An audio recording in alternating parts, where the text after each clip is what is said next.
जय श्री कृष्णा। आप सभी को कार्तिक मास शुक्ल पक्ष देवउठनी एकादशी की ढेरों शुभकामनाएं। प्रिय दर्शकों, आज देवउठनी एकादशी है, देवोत्थान एकादशी है। इस एकादशी पर कीर्तन की बड़ी महिमा है और रात्रि जागरण की बड़ी महिमा है। रात्रि जागरण और कीर्तन ये दोनों ही उत्तम फलदायी हैं। व्रत से अधिक पुण्य तो रात्रि जागरण और कीर्तन से प्राप्त होता है। अब सामान्य मनुष्य के सामने परेशानी ये कि सभी जगह पर ना तो कीर्तन होते हैं और रात्रि जागरण करें तो कैसे करें। इसीलिए हम आपके लिए लेके आए हैं कुछ स्तोत्र पाठ इस वीडियो के माध्यम से, जिनको आप सुनेंगे तो इससे आपको कीर्तन का फल प्राप्त होगा। रात्रि के समय श्रवण करेंगे तो आपको रात्रि जागरण का फल प्राप्त होगा। इसीलिए एक स्थान पर बैठ जाएं और यह वीडियो चला लीजिए और इसका श्रवण कीजिए। इसमें जो पाठ हैं ये अत्यंत कल्याणकारी हैं। आज की इस एकादशी पर इनका बड़ा उत्तम फल कहा गया है। इसमें आपको माता तुलसी की कथा भी सुनने को मिलेगी, भागवत गीता का अध्याय भी सुनने को मिलेगा, भगवान श्री हरि विष्णु का स्तोत्र भी सुनने को मिलेगा। और इस प्रकार से इस पर्व पर जो उत्तम पुण्यदायी स्तोत्र हैं, पाठ हैं, वो सभी श्रवण करके आप कीर्तन का और रात्रि जागरण का फल प्राप्त कर सकते हैं। रात्रि जागरण कब तक करना चाहिए? प्रयास कीजिए 4 बजे तक कर सके तो, अन्यथा 1 बजे तक अवश्य कीजिएगा। तो आइए शुरुआत करते हैं भगवान नारायण के पुरुषोक्त पाठ के साथ। उसके बाद हम कथाएं श्रवण करेंगे और अन्य पाठ श्रवण करेंगे। यह पुरुषोक्त जो आज अवश्य सुना जाना चाहिए। इससे जब आप भगवान को अभिषेक कराते हैं तो इसका कल्याणकारी फल प्राप्त होता है। पुरुषोक्त से शुरुआत करते हैं और फिर आगे अन्य पाठ की ओर अग्रसर होते हैं। ॐ हरि ॐ सहस्रशीर्षा पुरुषः सहस्राक्षः सहस्रपातौ शभो मेघं सर्वत्यस्पृतवाच्य तिष्ठरसाङ्गुलं मा पुरुष एवेदघुं सर्वं जदभूतम् जज्जभाव्यं मा ओतामृततुष्यैशानो जगन्नेनातिरोहति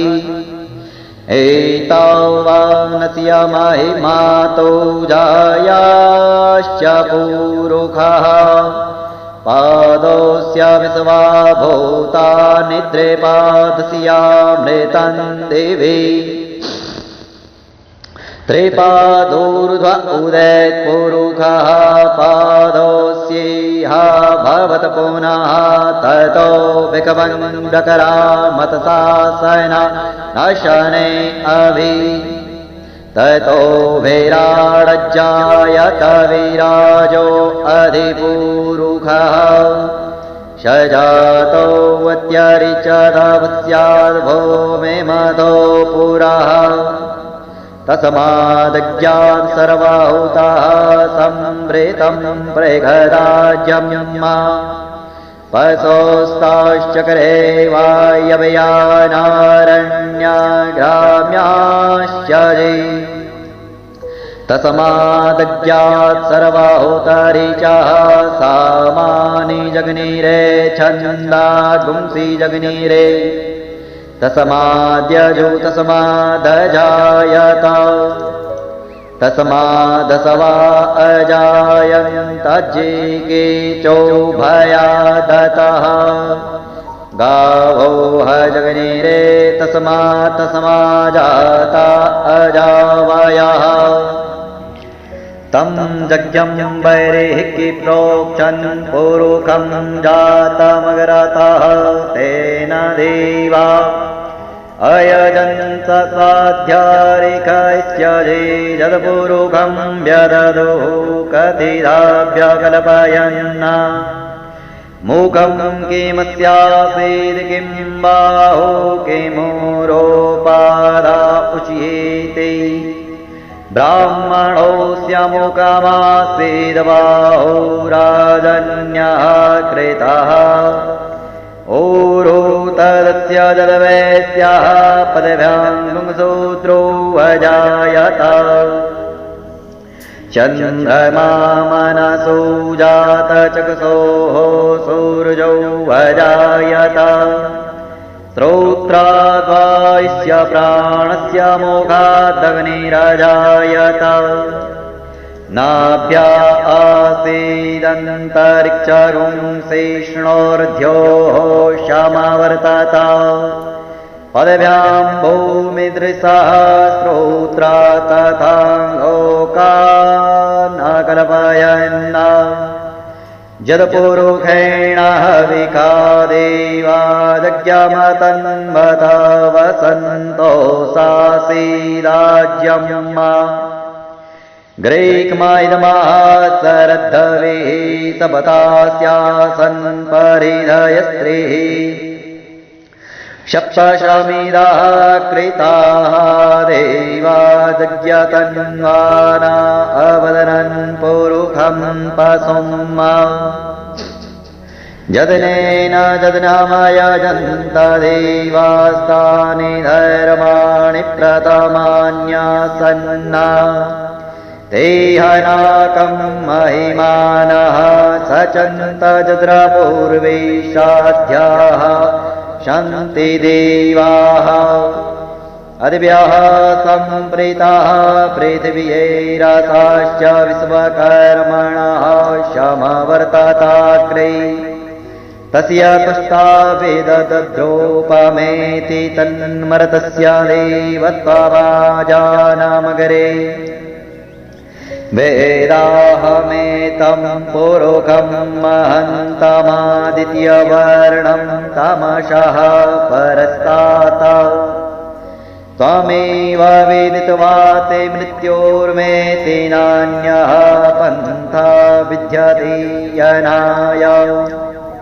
प्रजापतिश्चरति गर्भे अन्तर्जायमानो बहुधा विजायते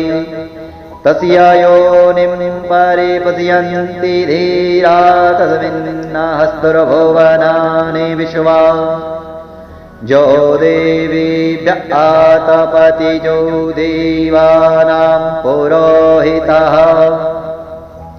पूर्वो जो देवीभ्यो जातो नमो रोचाय ब्राह्मणे रोचान् ब्राह्मं जनयन्तो देवा अग्रे तदब्रुवन्नाजस्तेवं ब्राह्मणो विद्यादस्य देवा सन्वसे श्रेष्ठते लक्ष्मीशपदनां वहोरात्रे पार्श्वे नक्षत्राणि रोपमस्मिनो व्याप्तं ईषणन्निखाणां महिखाणशर्वलोकं महिखाणा हरि ओम। आइए अब कथा आरंभ करते हैं। माता तुलसी के चरणों का ध्यान कीजिए और कथा श्रवण करना आरंभ कीजिए। बोलिए तुलसी माता की जय। एक समय की बात है, भगवान शिव ने अपने तेज को समुद्र में फेंक दिया था। समुद्र में जब वह तेज जा गिरा तो उससे एक महातेजस्वी बालक ने जन्म लिया। यह बालक क्योंकि जल के भीतर जन्मा था, इसीलिए इसका नाम रखा गया जलंधर। और आगे चलकर यह जलंधर नामक बालक एक पराक्रमी दैत्य राजा बना। इसकी राजधानी का नाम जलंधर नगरी था। जलंधर एक अत्यंत ही प्रतापी, क्रूर और बलशाली राक्षस राज था। समय आने पर दैत्यराज कालनेमी की कन्या वृंदा का विवाह जलंधर से किया गया। जलंधर महाराक्षस था। अपनी सत्ता के मद में चूर उसने माता लक्ष्मी को पाने की कामना से युद्ध किया। जलंधर ने विचार किया कि क्यों ना लक्ष्मी को प्राप्त किया जाए और अपने घर लेके आया जाए। वह डूब गया था वासना में, लक्ष्मी को प्राप्त करना चाहता था। अतः उसने वैकुंठ पर आक्रमण कर दिया और महाभीषण युद्ध किया। परंतु माता लक्ष्मी क्योंकि समुद्र से ही उत्पन्न हुई थी और जलंधर भी समुद्र से ही उत्पन्न हुए थे, अतः समुद्र से ही उत्पन्न होने के कारण माता लक्ष्मी ने उसे अपने भाई के रूप में स्वीकार किया। इस प्रकार वहां से पराजित होकर वह देवी पार्वती को पाने की लालसा से कैलाश पर्वत पर गया। तो जलंधर ने पहले माता लक्ष्मी को प्राप्त करना चाहा। जब उसे पता लगा कि वो तो उनकी बहन है, तो उसने रुख किया कैलाश की ओर कि अब मैं देवी पार्वती को प्राप्त करके रहूंगा। और इसी लालसा से उसने कैलाश पर आक्रमण कर दिया और भगवान शिव के गणों के साथ भयंकर युद्ध लड़ने लगा। वह युद्ध अनेकों वर्षों तक चलता रहा। भगवान शिव वहां युद्ध में व्यस्त हो गए और वह मायावी राक्षस भगवान शिव का ही रूप धरकर माता पार्वती के समीप गया, परंतु मां ने अपने योग बल से उसे तुरंत पहचान लिया तथा वहां से अंतर्ध्यान हो गई। देवी पार्वती ने क्रुद्ध होकर सारा वृतांत भगवान विष्णु को सुनाया, क्योंकि भगवान शंकर तो युद्ध में व्यस्त थे। और जब ये घटना घटित हुई तो देवी पार्वती ने भगवान विष्णु का स्मरण किया और उन्हें सारा वृतांत कह सुनाया। अब भगवान विष्णु इतने समय से व्यतीत थे, परेशान थे कि किस प्रकार से जलंधर को मारा जाए, क्योंकि वो स्वयं युद्ध लड़ चुके थे, जलंधर को पराजित नहीं कर पाए, मार नहीं पाए। उसी प्रकार इतना समय बीत जाने के बाद भी भगवान शंकर से वह मारा नहीं जा रहा था। कारण था जलंधर की जो पत्नी वृंदा थी वो अत्यंत ही पतिव्रता थी, और पतिव्रता का जो तेज है, पतिव्रता की जो शक्ति है, उसके आगे देवता भी नतमस्तक होते हैं। यदि किसी की पत्नी पतिव्रता हो तो उस मनुष्य का देवता भी कुछ नहीं बिगाड़ सकते। और वृंदा के उस सतीत्व के कारण, पतिव्रता धर्म के निभाने के कारण ही जलंधर अभी तक जीवित था। परंतु जैसे ही ये घटनाक्रम हुआ कि जलंधर भगवान शंकर का रूप धारण करके माँ पार्वती के पास आया, उससे भगवान श्री हरि विष्णु के मन में भी एक विचार उत्पन्न हुआ। विचार कि क्यों ना वो भी जलंधर का रूप धारण करके वृंदा के सामने चले जाएं, इससे उसका सतीत्व भंग करने का प्रयास करें। अतः उन्होंने इसी विचार को आगे बढ़ाने का निर्णय किया। भगवान ने विचार किया कि यह अत्यंत क्रूर और मायावी राक्षस है, यह सभी के लिए अहितकर है, हानिकारक है। और क्योंकि ये परास्त तो होता है, मारा तो जाता है, परंतु पत्नी के सतीत्व और पतिव्रता धर्म के कारण यह बार बार जीवित हो जाता है। अतः क्यों ना उसका पतिव्रत धर्म ही भंग किया जाए, क्योंकि यह करना बड़ा आवश्यक है। इसी कारण भगवान विष्णु ने ऋषि का वेश धारण किया और ऋषि का वेश धारण करके वन में जा पहुंचे। वन में वहां जहां वृंदा अकेली भ्रमण कर रही थी, भगवान के साथ दो मायावी राक्षस भी थे, जिन्हें देखकर वृंदा भयभीत हो गई। ऋषि ने वृंदा के सामने पल में दोनों को भस्म कर दिया। ऋषि के रूप में भगवान विष्णु थे। जब राक्षस उसे सताने लगे तो भगवान जो ऋषि के रूप में थे, उन्होंने वृंदा को बचाने के लिए उन दोनों राक्षसों को पल भर में ही समाप्त कर दिया, नष्ट कर दिया। ऋषि ने वृंदा के सामने जब उन दोनों को भस्म कर दिया तो उससे वृंदा अत्यंत प्रसन्न हुई और उनकी शक्ति देखकर वृंदा के मन में एक प्रश्न उत्पन्न हुआ। वह सोचने लगी कि ये इतने बड़े साधु हैं, इतने बड़े सन्यासी हैं, क्यों ना मैं इनसे मेरे पति के विषय में जानूं कि मेरे पति कैलाश पर्वत पर हैं, महादेव के साथ युद्ध कर रहे हैं, तो वो किस अवस्था में है। अतः उसने ऋषि को प्रणाम किया और प्रणाम करके वृंदा ने कैलाश पर महादेव के साथ युद्ध कर रहे अपने पति जलंधर के बारे में पूछा। ऋषि ने अपनी माया जाल से दो वानर प्रकट किए। एक वानर के हाथ में जलंधर का सिर था तथा दूसरे के हाथ में धड़। अपने पति की यह दशा देखकर वृंदा मूर्छित होकर गिर पड़ी। ऋषि ने कहा कि ये तुम्हारे पति हैं, इनको मैंने वहाँ से मंगा लिया है और इनकी मृत्यु हो गई है। जब उनका सर और धड़ अलग देखा तो वृंदा इसे देखकर मूर्छित हो गई और बेहोश हो गई। होश में आने पर उन्होंने ऋषि रूपी भगवान से विनती की कि वह उसके पति को जीवित कर दें। अब उसे तो विश्वास था कि ये जो ऋषि हैं बड़े तपस्वी हैं, बड़े दयालु हैं, बड़े कृपालु हैं और बड़ी शक्ति है इनके पास। अतः उसने बारंबार प्रार्थना की कि हे ऋषिवर, इन्हें पुनः जीवित कर दो, इन्हें पुनः जीवित कर दो। अब ऋषि के रूप में तो भगवान विष्णु थे, जो स्वयं सबसे बड़े मायावी हैं। अतः उन्होंने माया से उस जलंधर के सर को उसके धड़ से जोड़ दिया, परंतु स्वयं भी वह उसी शरीर में प्रवेश कर गए। जो शरीर उन्होंने माया से बनाया था साधु के रूप में, उसी शरीर का जो धड़ था और जो सर था उसको जोड़ा और स्वयं उस शरीर के भीतर ही प्रवेश कर गए। और वृंदा को इस छल के विषय में तनिक भी आभास न हुआ और वह जलंधर के शरीर के रूप में खड़े हो गए। वृंदा को लगा कि उनके जो स्वामी हैं, जो पति हैं, वो जीवित हो गए हैं ऋषि की कृपा से। अतः वह अत्यंत प्रसन्न हुई और अपने पति को इस प्रकार से जीवित होता देख वह अपने पति को बारंबार प्रेम करने लगी। और जिस प्रकार से एक पत्नी का स्वभाव होता है, उसी प्रकार से वह अपने पति के रूप में, क्योंकि उसे तो आभास ही नहीं था कि इसके भीतर कोई और छुपा है, वह अपने पति को देखती हुई उनके साथ विहार करने लगी और पतिव्रता का व्यवहार करने लगी। अब क्योंकि उसके भीतर नारायण थे, वो उनका असली पति तो था नहीं, अतः उसका सतित्व जो है वो भंग हो गया। वृंदा का सतित्व भंग हो गया। उसका सतित्व भंग हो जाने के कारण वृंदा का जो पति था, जो बार बार उसके सतित्व के कारण जीत जाता था, वह युद्ध हार गया और मृत्यु को प्राप्त हो गया। इस सारी लीला का जब बहुत समय बीत जाने पर एक दिन वृंदा को एहसास हुआ कि विष्णु ने उनके साथ छल किया है। अतः वह बहुत अधिक क्रुद्ध हो गई। उन्हें बहुत क्रोध आया और क्रुद्ध होकर भगवान विष्णु को हृदयहीन शिला होने का श्राप दे दिया कि तुमने मेरा सतित्व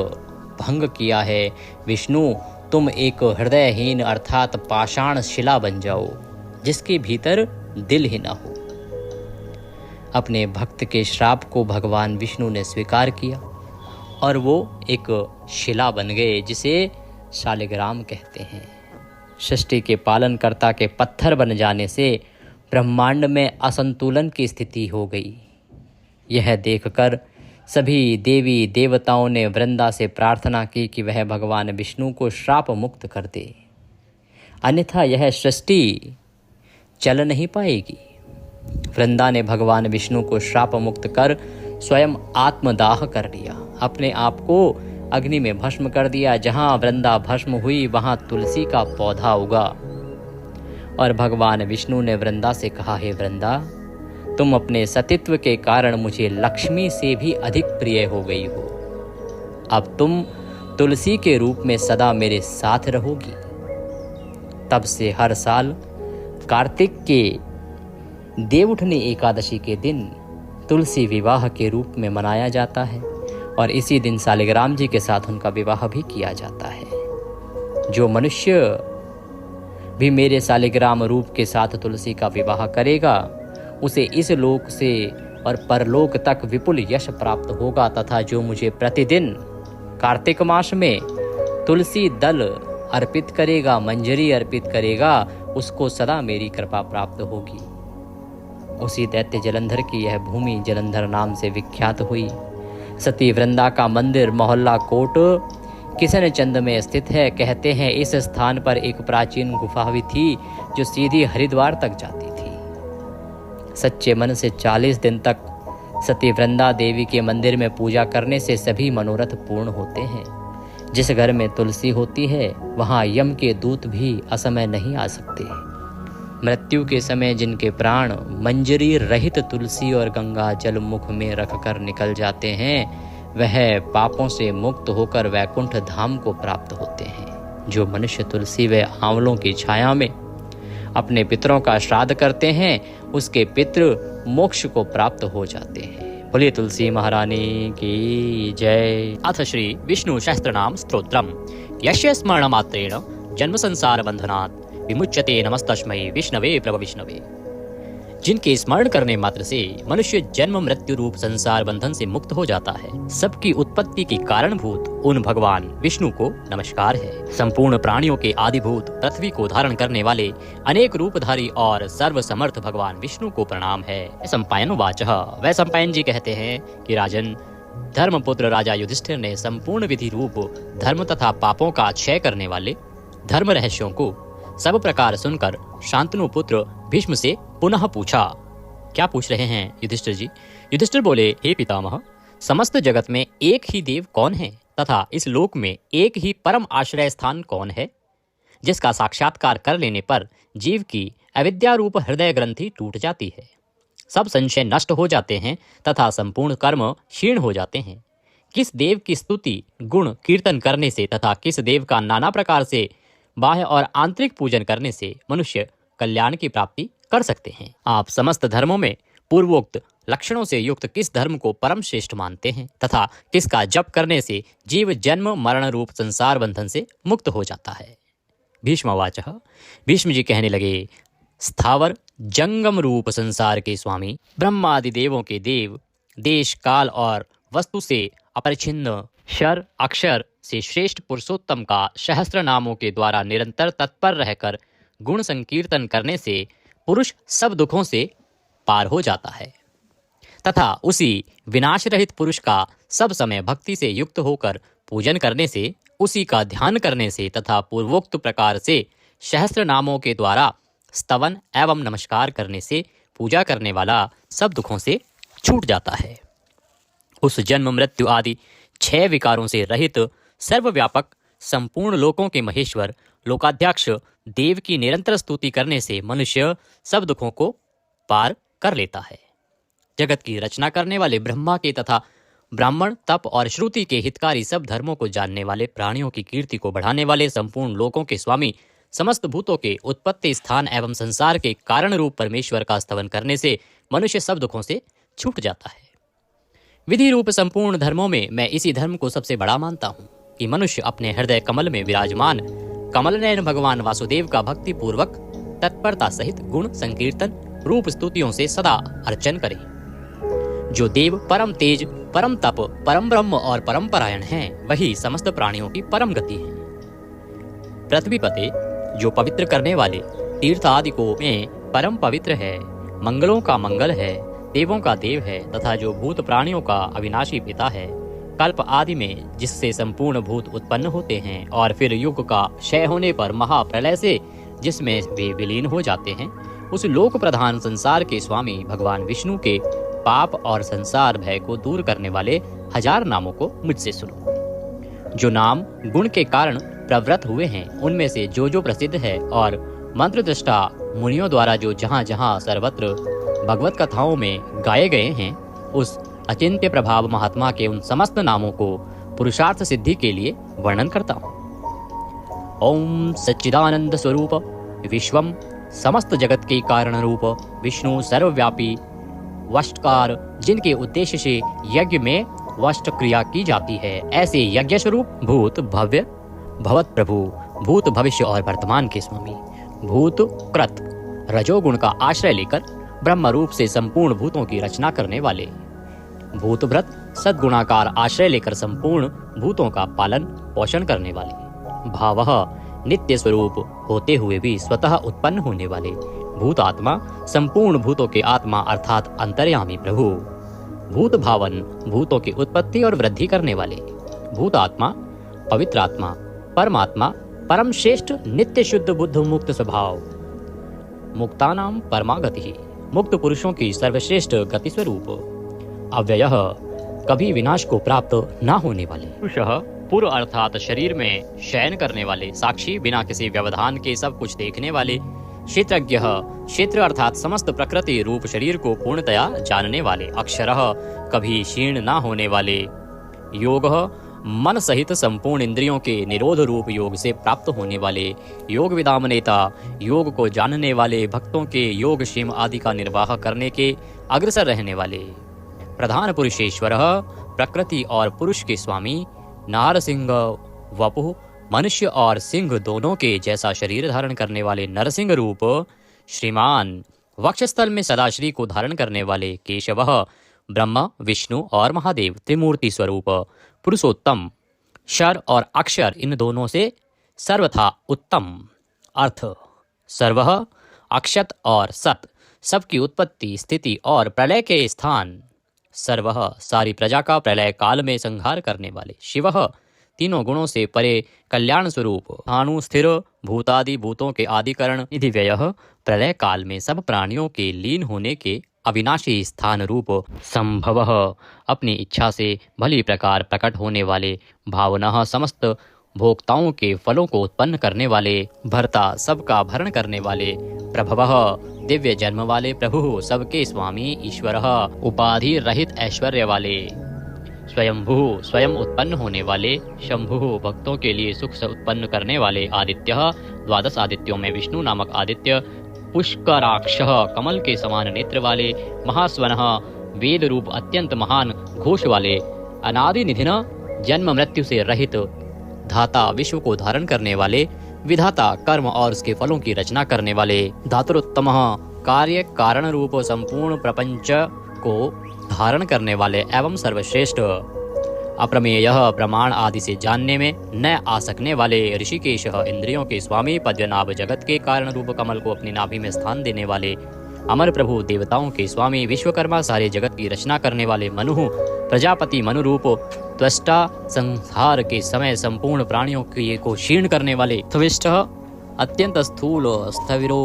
ध्रुवः अति प्राचीन एवं अत्यंत स्थिर, अग्राह मन से भी ग्रहण न किए जा सकने वाले, शाश्वतः सब काल में स्थित रहने वाले, कृष्णः सबके चित्त को पलात अपनी ओर आकर्षित करने वाले, परमानंद स्वरूप, लोहिताक्ष लाल नेत्रों वाले, प्रतदर्णः प्रलय काल में प्राणियों का संहार करने वाले, प्रभूतः ज्ञान ऐश्वर्य आदि गुणों से संपन्न, त्रिकुबधाम ऊपर नीचे और मध्य भेद वाली तीनों दिशाओं के आश्रय रूप, पवित्रम सबको पवित्र करने वाले, मंगलम परम मंगल स्वरूप, ईशानः प्राणदः प्राणो, ज्येष्ठः श्रेष्ठः प्रजापतिः, हिरण्यगर्भो भूगर्भो माधवो मधुसूदनः, ईशान सर्वभूतों के नियंता,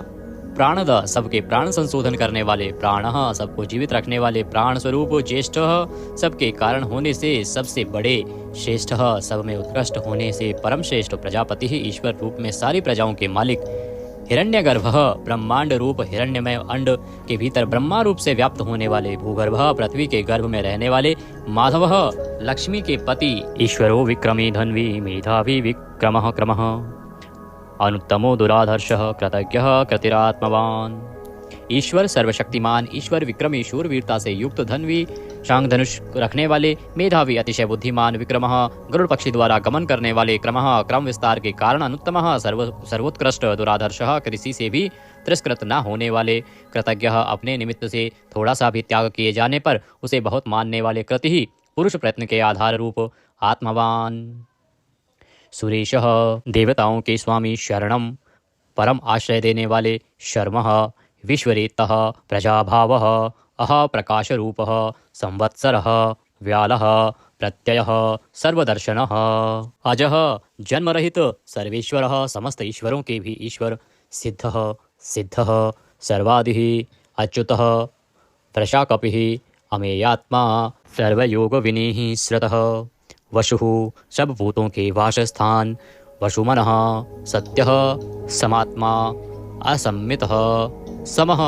अमोघः, पुंडरीकाक्षः वृषकर्मः वृषाकृतिः, रुद्रः बहुशिरः, बभ्रुः विश्वयोनिः, शुचिश्रावः अमृतः शाश्वतस्थाणुः, वरारोहः महातपः, सर्वगः सर्वविद्वानः, विश्वक्सेनः जनार्दनः, वेदः वेदविदित्, अव्यंगः वेदांगः, वेदवित्तः कविः, लोकाध्यक्षः सुराध्यक्षः, धर्माध्यक्षः कृताकृतः, चतुरात्मा चतुर्व्यूह, चतुर्दृष्टः चार दाढ़ों वाले, नरसिंह स्वरूप, चतुर्भुजः भ्राजिष्णुः, एक रस प्रकाश स्वरूप, भोजनम ज्ञानियों द्वारा भोगने योग्य अमृत स्वरूप, भोक्ता सहिष्णुः, जगदादिजः, अनघः विजयः, जेता विश्वयोनि, पुनर्वसुः, उपेंद्रः, वामनः वामन रूप से अवतार लेने वाले, प्रांशुः अमोघः, शुचिः ऊर्जितः, अतीन्द्रः संग्रह, शर्गः धृतात्मा, नियमः यमः, वेद्यः वैद्यः, सदा योगी, वीरः माधवः मधुः अतीन्द्रियः महामाया महोत्साह महाबल अर्थ महावीर्य महाशक्ति महाद्युति अनिर्देश्य वपुः अमेयात्मा महादृद्रक् महेश्वासः महीभर्ता श्रीनिवासः सतां गतिः अनिरुद्धः सुरानन्दः गोविन्दः गोविन्दाम्पतिः मरीचः दमनः हंसः सुपर्णः भुजगोत्तमः हिरण्याभः हितकारी और रमणीय नाभि वाले सुतपः पद्यनाभः प्रजापतिः अमृत्यः मृत्यु से रहित सर्वद्रकः सिंहः संधाता संधिमान स्थिरः अजः दुर्मर्षणः शास्ता विश्रुतात्मा सुरारिः गुरुः गुरुतमः धाम सत्यः सत्यपराक्रमः निमिषः अनिमिष श्रग्वी वाचस्पति रुदारधि अग्रणी ग्रामणी श्रीमान न्यायः नेता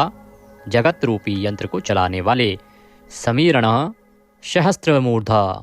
विश्वात्मा विश्व के आत्मा सहस्त्राक्षः हजार आंखों वाले सहस्त्रपातः हजारों पैरों वाले आवर्तनः निवृत्तात्मा संव्रतः संप्रदमर्दनः अह संवर्तकः वही हवि को वहन करने वाले अग्निदेव अनिलः धरणीधरः सुप्रसादः प्रसन्नात्मा विश्वद्रक् विश्वभूक् विभुः सत्कर्ता सत्कृतः साधुः जहुः नारायणः नरः असंख्येय अप्रमेयात्मा विशिष्टः शिष्टकृतः शुचिः सिद्धार्थः सिद्धसंकल्पः सिद्धिदः सिद्धिसाधनः वृषाही वृषभः विष्णुः वृषपर्वा वृषोधरः वर्धनः वर्धमान विविक्तः श्रुतिसागर शुभुज दुर्धरः वाग्मी महेन्द्रः वसुदः वसुः नैकरूप अनेक रूपधारी बृहदरूपः शिपिविष्टः प्रकाशनः अर्थः प्रकाशात्मा प्रतापनः रिद्धिः स्पष्टाक्षरः मंत्रः चंद्रांशुः भास्करद्युतिः अर्थ भानुः शशिबिंदु सुरेश्वर औषधम जगतः सेतु सत्य धर्म पराक्रमः अर्थ भूत भव्य भवन्नाथः भूत भविष्य और वर्तमान सभी विषयों के स्वामी पवनः वायुरूपः पावनः अनलः कामः कामकृतः कान्तः कामः विष्णुः महादेव कामप्रदः प्रभुः युगादिकृत युगावर्तः नैकमायः महाशनः अदृश्यः अव्यक्तरूपः सहस्त्रजित अनन्तजितः ईष्टः अविशिष्टः शिश्चेष्टः शिखण्डिः नहुषः वृष क्रोधः क्रोधकृत्कर्ता विश्वबाहु महीधरः अच्युतः प्रथितः प्राणः प्राणद वासवानुजः वामन अवतार में कश्यप जी द्वारा अदिति से इंद्र के अनुज रूप में उत्पन्न होने वाले अपामनिधिः अधिष्ठामान अप्रमत्तः प्रतिष्ठितः स्कंदः स्कंदधरः धैर्यः वरदः वायुवाहन वासुदेवः बृहद्वान आदिदेवः पुरंदरः अशोकः तारणः तारः शूरः शौरिः जनेश्वरः अनुकूलः शतावर्तः पद्दी पद्य निभीक्षणः पद्यनाभ अरविंदाक्षः पद्यगर्भः शरीरभृत महर्दि रिद्धि वृद्धात्मा महाक्षः गरुडध्वजः अतुलः शरभः भीमः समयज्ञः हविर्हरि सर्वलक्षणलक्षण्ये लक्ष्मीवान् समित्युञ्जय विक्षरः रोहितः मार्गः हेतुः दामोदरः शः महीधरः महाभागः वेगवान् अमिताशनः उद्धवः भोक्षणः देवः श्रीगर्भः परमेश्वरः करणं कारणं कर्ता विकर्ता गहनः गुह व्यवसायः संस्थान स्थानद ध्रुव परर्धि परमस्पष्टः तुष्टः पुष्टः सुभीक्षणः रामः विरामः विरजः मार्गः नेयः नयः अनयः वीरः शक्तिमतां श्रेष्ठः धर्मः धर्म विमुक्तं वैकुण्ठः पुरुषः प्राणः प्राणदः प्रणवः प्रथुः हिरण्यगर्भः शत्रुघ्नः व्याप्त वायुः अधोक्षय ऋतुः सुदर्शनः कालः परमेष्ठी परिग्रह उग्रः संवत्सरः दक्षः विश्रामः विश्वदक्षिणः विस्तार स्थावर स्थाणुः प्रमाणं बीजमव्ययम् अर्थः अनर्थः महाकोशः महाभाग महाधनः स्थविष्ठः अभुः महामखः नक्षत्रनेमी नक्षत्री शमः शामः समीहन यज्ञः इज्य क्रतुः सत्रं सतां सर्वदर्शी विमुक्तात्मा सर्वज्ञः ज्ञानमुत्तमं सुव्रतः सुमुखः सूक्ष्मः सुघोषः सुखदः सुहृत मनोहरः जितक्रोधः वीरबाहु विदारणः स्वापनः स्ववशः व्यापी नैकात्मा नैककर्मकृतः वत्सरः वत्सलः वत्सी रत्नगर्भः धनीश्वरः धर्मगुप्त धर्मकृत धर्मी सत् असत् क्षरम् अविज्ञाता सहस्रांशुः विधाता कृतलक्षणः गभस्तिनेमिः सत्वस्थ सिंहः भूतमहेश्वरः आदिदेवः महादेवः देवेश देवभ्रदुरुः उत्तरः गोपतिः गोप्ता ज्ञानगम्य पुरातनः शरीरभूतभृतः भोक्ता कपीन्द्रः भूरिदक्षिणः सोमपः अमृतपः सोमः पुरुजितः पुरुषोत्तमः विनयः जयः सत्यसन्धः द्वाशहार्दः सात्वतां पतिः जीवः विनयितासाक्षी मुकुन्दः अमितविक्रमः अम्भोनिधिः अनन्तात्मा महोदधिशयः अन्तकः अजः महार्ह स्वभाव्यः जितामित्र प्रमोदनः आनन्दः नन्दनः नन्दः सत्यधर्मा त्रिविक्रमः महर्षि कपिलाचार्य कृतज्ञः मेदिनीपतिः त्रिपदः त्रिदशाध्यक्षः महाशृंगः मत्स्यावतार में महान सिंह धारण करने वाले कृतांतकृत महावराह गोविंदः सुषीणः कनकांगन्धिः गुह गंभीरः गहन गुप्त चक्रगदाधरः वेदः स्वांगः अजितः कृष्णः दृढ़ः प्रलय काल में एक साथ सबका संहार करने वाले और जिनका कभी किसी भी कारण से पतन ना हो सके ऐसे अविनाशी जल के स्वामी वरुण देवता वरुण के पुत्र वशिष्ठ स्वरूप अश्वत्थ वृक्ष रूप हृदय कमल में चिंतन करने से प्रत्यक्ष होने वाले संकल्प मात्र से उत्पत्ति पालन और संहार आदि समस्त लीला करने की शक्ति वाले उत्पत्ति और प्रलय आना और जाना तथा विद्या और अविद्या को जानने वाले एवं सर्वव्यार्थी छहों भागों से युक्त अपने भक्तों का प्रेम बढ़ाने के लिए उनके ऐश्वर्य का हरण करने वाले और प्रलय काल में सबके ऐश्वर्य को नष्ट करने वाले परम सुख स्वरूप वैजंती वनमाला धारण करने वाले हल रूप शस्त्र को धारण करने वाले बलभद्र स्वरूप आदिपुत्र वामन भगवान सूर्यमंडल में विराजमान ज्योति स्वरूप समस्त द्वंद्वों को सहन करने में समर्थ सत्पुरुषों के परम गंतव्य और सर्वश्रेष्ठ अतिशय सुंदर शांग धनुष धारण करने वाले शत्रुओं का खंडन करने वाले फरसे को धारण करने वाले परशुराम स्वरूप सन्मार्ग विरोधियों के लिए महान भयंकर अर्थार्थी भक्तों को धन संपत्ति प्रदान करने वाले स्वर्गलोक तक व्याप्त सबके दृष्टा एवं वेद का विभाग करने वाले वेद व्यास विद्या के स्वामी तथा बिना योनि के स्वयं ही प्रकट होने वाले देवव्रत आदि 3 साम श्रुतियों द्वारा जिनकी स्तुति की जाती है साम वेद का गान करने वाले सामवेद स्वरूप परम शांति के निधान परमानंद स्वरूप संसार रोग की औषधि संसार रोग का नाश करने के लिए गीता स्वरूप उपदेश का अमृत का पान कराने वाले परम वैद्य मोक्ष के लिए संन्याश्रम और संन्यास योग का निर्माण करने वाले, उपशमता का उपदेश देने वाले, परम शांताकृति, सबकी स्थिति के आधार अधिष्ठान स्वरूप, परम शांति स्वरूप, मुमुक्षु पुरुषों के परम प्रिय स्थान, शुभांग, अति मनोहर परम सुंदर अंगों वाले, परम शांति देने वाले, स्वर्ग के आदि में सबकी रचना करने वाले, पृथ्वी पर प्रसन्नता पूर्वक लीला करने वाले, जल में शेषनाग की सैया पर शयन करने वाले,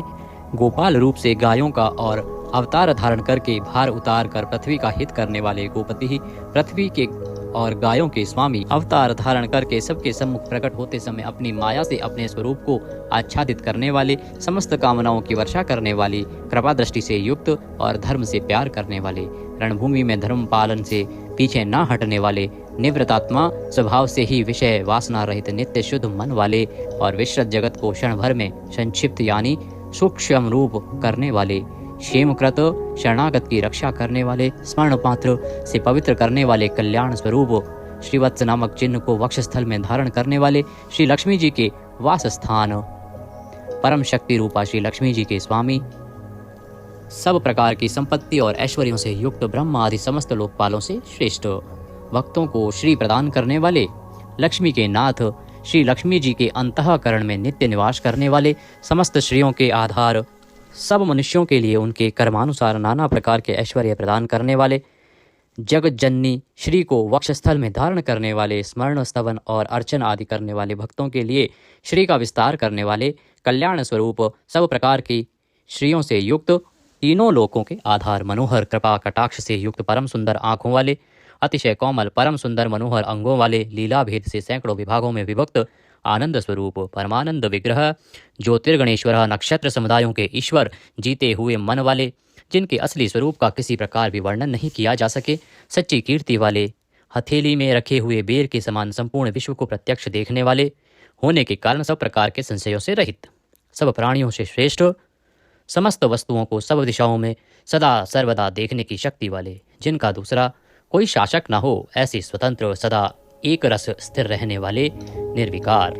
लंका गमन के लिए मार्ग की रचना करते समय समुद्र तट की भूमि पर शयन करने वाले, स्वेच्छा से नाना अवतार लेकर अपने चरण चिन्हों से भूमि की शोभा बढ़ाने वाले, भूति सत्ता स्वरूप और समस्त विभूतियों के आधार स्वरूप, सब प्रकार से शोक रहित, स्मृति मात्र से भक्तों के शोक का समूल नाश करने वाले, चंद्र सूर्य आदि समस्त ज्योतियों को दैदीप्यमान करने वाले, अतिशय प्रकाश में अनंत किरणों से युक्त, समस्त लोगों के पूज्य ब्रह्मादि से भी पूजे जाने वाले, घट की भांति सबके निवास स्थान, परम शुद्ध निर्मल आत्म स्वरूप, स्मरण मात्र से समस्त पापों का नाश करके भक्तों के अंतःकरण में परम शुद्ध कर देने वाले, जिनको कोई बांध कर नहीं रख सके, प्रतिपक्ष से रहित, परम श्रेष्ठ अपार धन से युक्त, अपार पराक्रमी, कालनेमी नामक असुर को मारने वाले, परम शूरवीर, शूरकुल में उत्पन्न होने वाले, श्री कृष्ण स्वरूप, अतिशय शूरवीरता के कारण इंद्र आदि शूरवीरों के भी इष्ट, अंतर्यामी रूप से तीनों लोकों की आत्मा, तीनों लोकों के स्वामी केशव, सूर्य की किरण रूप केश वाले, केशी नाम के असुर को मारने वाले, स्मरण मात्र से समस्त पापों का और समूल संसार का हरण करने वाले, धर्म अर्थ काम और मोक्ष इन चारों पुरुषार्थों को चाहने वाले मनुष्यों द्वारा अभिषित, समस्त कामनाओं के अधिष्ठाता परम देव, सकामी भक्तों की कामनाओं की पूर्ति करने वाले, स्वभाव से ही पूर्ण काम और अपने प्रियतमाओं को चाहने वाले, परम मनोहर श्याम सुंदर देह धारण करने वाले, गोपीजन वल्लभ, कृतागमः, समस्त वेद और शास्त्रों को रचने वाले, जिसके दिव्य स्वरूप का किसी भी प्रकार वर्णन न किया जा सके, शेषशायी भगवान विष्णु, बिना पैरों के ही गमन करने आदि अनेक दिव्य शक्तियों से युक्त, अनंतः जिनके स्वरूप शक्ति ऐश्वर्य सामर्थ्य गुणों का कोई भी पार नहीं पा सके, अर्जुन रूप से दिग्विजय के समय बहुत सा धन जीत कर लाने वाले, तप वेद ब्राह्मण ज्ञान की रक्षा करने वाले, पूर्वोक्त तप आदि की रचना करने वाले, ब्रह्मा रूप से जगत को उत्पन्न करने वाले, सच्चिदानंदन स्वरूप, पूर्वोक्त ब्रह्म शब्द वाची तप आदि की वृद्धि करने वाले, वेद और वेदार्थ को पूर्णतया जानने वाले, समस्त वस्तुओं को ब्रह्म रूप से देखने वाले, ब्रह्म शब्द वाची तप आदि समस्त पदार्थों के अधिष्ठान, अपने आत्मस्वरूप ब्रह्म शब्द वाची वेद को पूर्णतया यथार्थ जानने वाले, ब्राह्मणों को परम प्रिय और ब्राह्मणों को अतिशय प्रिय मानने वाले, बड़े वेग से चलने वाले, भिन्न भिन्न अवतारों में नाना प्रकार के महान कर्म करने वाले, जिसके तेज से समस्त तेजस्वी दैदीप्यमान होते हैं, बड़े भारी सर्प यानी वासुकी स्वरूप, महान यज्ञ स्वरूप, बड़े यजमान यानी लोक संग्रह के लिए बड़े बड़े यज्ञों का अनुष्ठान करने वाले, महायज्ञ जप यज्ञ आदि भगवत प्राप्ति के साधन रूप समस्त यज्ञ जिनकी विभूतियां हैं, ऐसे महान यज्ञ स्वरूप ब्रह्म रूप अग्नि में हवन किए जाने योग्य प्रपंच रूप हवि जिनका स्वरूप है, सबके द्वारा स्तुति किए जाने योग्य स्तुति से प्रसन्न होने वाले, जिनके द्वारा भगवान के गुण प्रभाव का कीर्तन किया जाता है, वह स्तोत्र स्तुति करने वाले, युद्ध से प्रेम करने वाले, समस्तः ज्ञान भक्ति ऐश्वर्य और गुणों से परिपूर्ण, अपने भक्तों को सब प्रकार से परिपूर्ण करने वाले, स्मरण मात्र से पापों का नाश करने वाले, परम पावन कीर्ति वाले,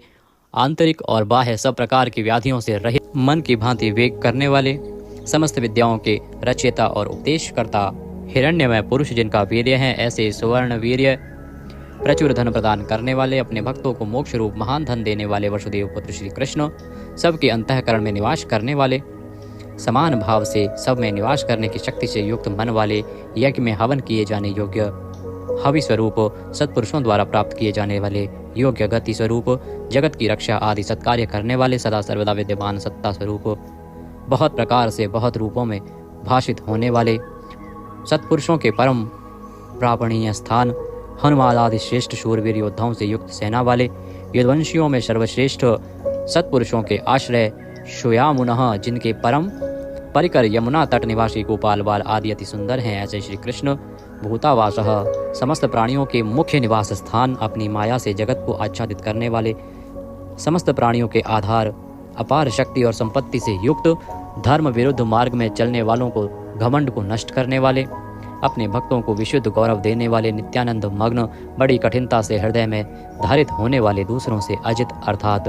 भक्त परवश, समस्त विश्व ही जिनकी मूर्ति है, ऐसे विराट स्वरूप, बड़े रूप वाले, स्वेच्छा से धारण किए हुए दैदीप्यमान स्वरूप से युक्त, जिनकी कोई मूर्ति नहीं है, ऐसे निराकार, नाना अवतारों में स्वेच्छा से लोगों का उपकार करने के लिए बहुत मूर्तियों को धारण करने वाले, अनेक मूर्ति होते हुए भी जिनका स्वरूप किसी प्रकार व्यक्त न किया जा सके, ऐसे अप्रकट स्वरूप, सैकड़ों मूर्तियों वाले, सैकड़ों मुख वाले, सब प्रकार के भेदभावों से रहित, अद्वितीय उपाधि भेद से अनेक, जिनमें सोम नाम की औषधि का रस निकाला जाता है, ऐसे यज्ञ स्वरूप, सुख स्वरूप, विचारणीय ब्रह्म स्वरूप, स्वतः सिद्ध, विस्तार करने वाले, मुमुक्षु पुरुषों द्वारा प्राप्त किए जाने योग्य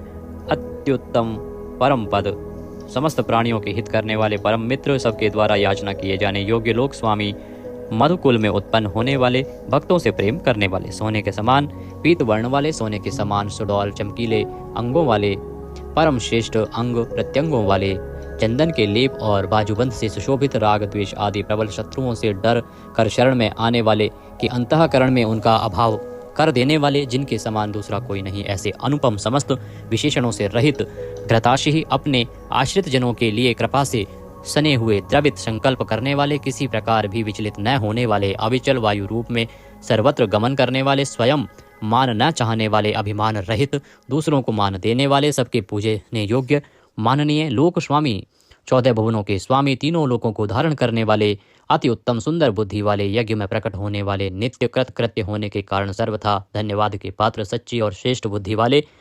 अनंत भगवान के रूप से पृथ्वी को धारण करने वाले, आदित्य रूप से तेज की वर्षा करने वाले और भक्तों पर अपने अमृत में तेज की वर्षा करने वाले, परम कांति को धारण करने वाले, समस्त शस्त्रधारियों से श्रेष्ठ, भक्तों द्वारा अर्पित पत्र पुष्प आदि को ग्रहण करने वाले, सबका निग्रह करने वाले, अपने भक्तों को अभीष्ट फल देने में लगे हुए, नाम आख्यात उपसर्ग और निपात रूप 4 सिंगों को धारण करने वाले, शब्द ब्रह्म स्वरूप, गद से पहले जन्म लेने वाले, राम लक्ष्मण भरत शत्रुघ्न 4 रूप मूर्तियों वाले, 4 भुजाओं वाले, वासुदेव संकर्षण प्रद्युम्न और अनिरुद्ध, इन 4 व्यूहों से युक्त, सालोक्य सामीप्य सारूप्य सायुज्य रूप 4 परम गति स्वरूप, मन बुद्धि अहंकार और चित्त रूप 4 अंतःकरण वाले, धर्म अर्थ काम और मोक्ष, इन 4 पुरुषार्थों के उत्पत्ति स्थान, 4 वेदों के अर्थ को भली भांति जानने वाले, एक पाद वाले यानी एक पाद अंश से समस्त विश्व को व्याप्त करने वाले, संसार चक्र को भली भांति घुमाने वाले, सर्वत्र विद्यमान होने के कारण जिनके आत्मा कहीं भी भटका हुआ हटा हुआ नहीं है, किसी से भी जीतने में न आने वाले, जिनकी आज्ञा का कोई उल्लंघन न कर सके, बिना भक्ति प्राप्त न होने वाले, कठिनता से जानने में आने वाले, कठिनता से प्राप्त होने वाले, बड़ी कठिनता से योगी जनों द्वारा हृदय में बसाए जाने वाले, दुष्ट मार्ग में चलने वाले, दैत्यों का वध करने वाले, कल्याणकारक नाम वाले, लोगों के सार को ग्रहण करने वाले, सुंदर विस्तृत जगत रूप तंतु वाले, पूर्वोक्त जगत तंतु को बढ़ाने वाले, इंद्र के समान कर्म वाले, बड़े बड़े कर्म करने वाले, जो समस्त कर्तव्य कर्म कर चुके हों, जिनका कोई कर्तव्य शेष न रहा हो, ऐसे कृतकृत्य अपने अवतार योनि के अनुरूप अनेक कार्यों को पूर्ण करने के लिए अवतार धारण करके आने वाले, स्वेच्छा से श्रेष्ठ जन्म धारण करने वाले, सबसे अधिक भाग्यशाली होने के कारण परम सुंदर, परम करुणाशील, रत्न के समान सुंदर नाभि वाले, सुंदर नेत्रों वाले, ब्रह्म आदि पूज्य पुरुषों के भी पूजनीय, याचकों को अन्न प्रदान करने वाले, प्रलय काल में सिंह युक्त मत्स्य विशेष का रूप धारण करने वाले, शत्रुओं को पूर्णतया जीतने वाले, सर्वज्ञ यानी सब कुछ जानने वाले और सबको जीतने वाले, सुंदर अक्षर और बिंदु से युक्त ओंकार स्वरूप नाम ब्रह्म, किसी के द्वारा भी शुभित न किए जा सकने वाले, समस्त वाणीपतियों में यानी ब्रह्म आदि की भी स्वामी, ध्यान करने वाले, जिसमें गोता लगाकर आनंद में मग्न होते हैं, ऐसे परमानंद के महान सरोवर, माया रूप महान गर्त वाले, त्रिकाल में कभी न नष्ट होने वाले महाभूत स्वरूप, महानिधि, सबके महान निवास स्थान, कुमुद को अर्थात पृथ्वी को उसका भार उतार कर प्रसन्न करने वाले, हिरण्याक्ष को मारने के लिए पृथ्वी को विदीर्ण करने वाले, कश्यप जी को पृथ्वी प्रदान करने वाले, बादल की भांति समस्त इष्ट वस्तुओं को वर्षा करने वाले, स्मरण मात्र से पवित्र करने वाले, सदा प्रबुद्ध रहने वाले, जिनकी आशा कभी विफल न हो, ऐसे अमोघ संकल्प, जिनका कलेवर कभी नष्ट न हो, ऐसे नित्य विग्रह, सदा सर्वदा सब कुछ जानने वाले, सब और मुख वाले, यानी जहाँ कहीं भी उनके भक्त की भक्ति पूर्वक पद, पत्र, पुष्प आदि जो कुछ भी अर्पण करें उसे भक्षण करने वाले, नित्य निरंतर चिंतन करने वाले और एकनिष्ठ श्रद्धालु भक्त को बिना ही परिश्रम के सुगमता से प्राप्त होने वाले, सुंदर भोजन करने वाले, अपने भक्तों द्वारा प्रेम पूर्वक अर्पण किए हुए पत्र पुष्प आदि मामूली भोजन को भी परम श्रेष्ठ मानकर खाने वाले, सिद्ध, शत्रुजित, शत्रुपातन, न्यग्रोध, उदुम्बर, अश्वत्थ, चाणूर नामक आंध्र जाति के वीर मल्ल को मारने वाले,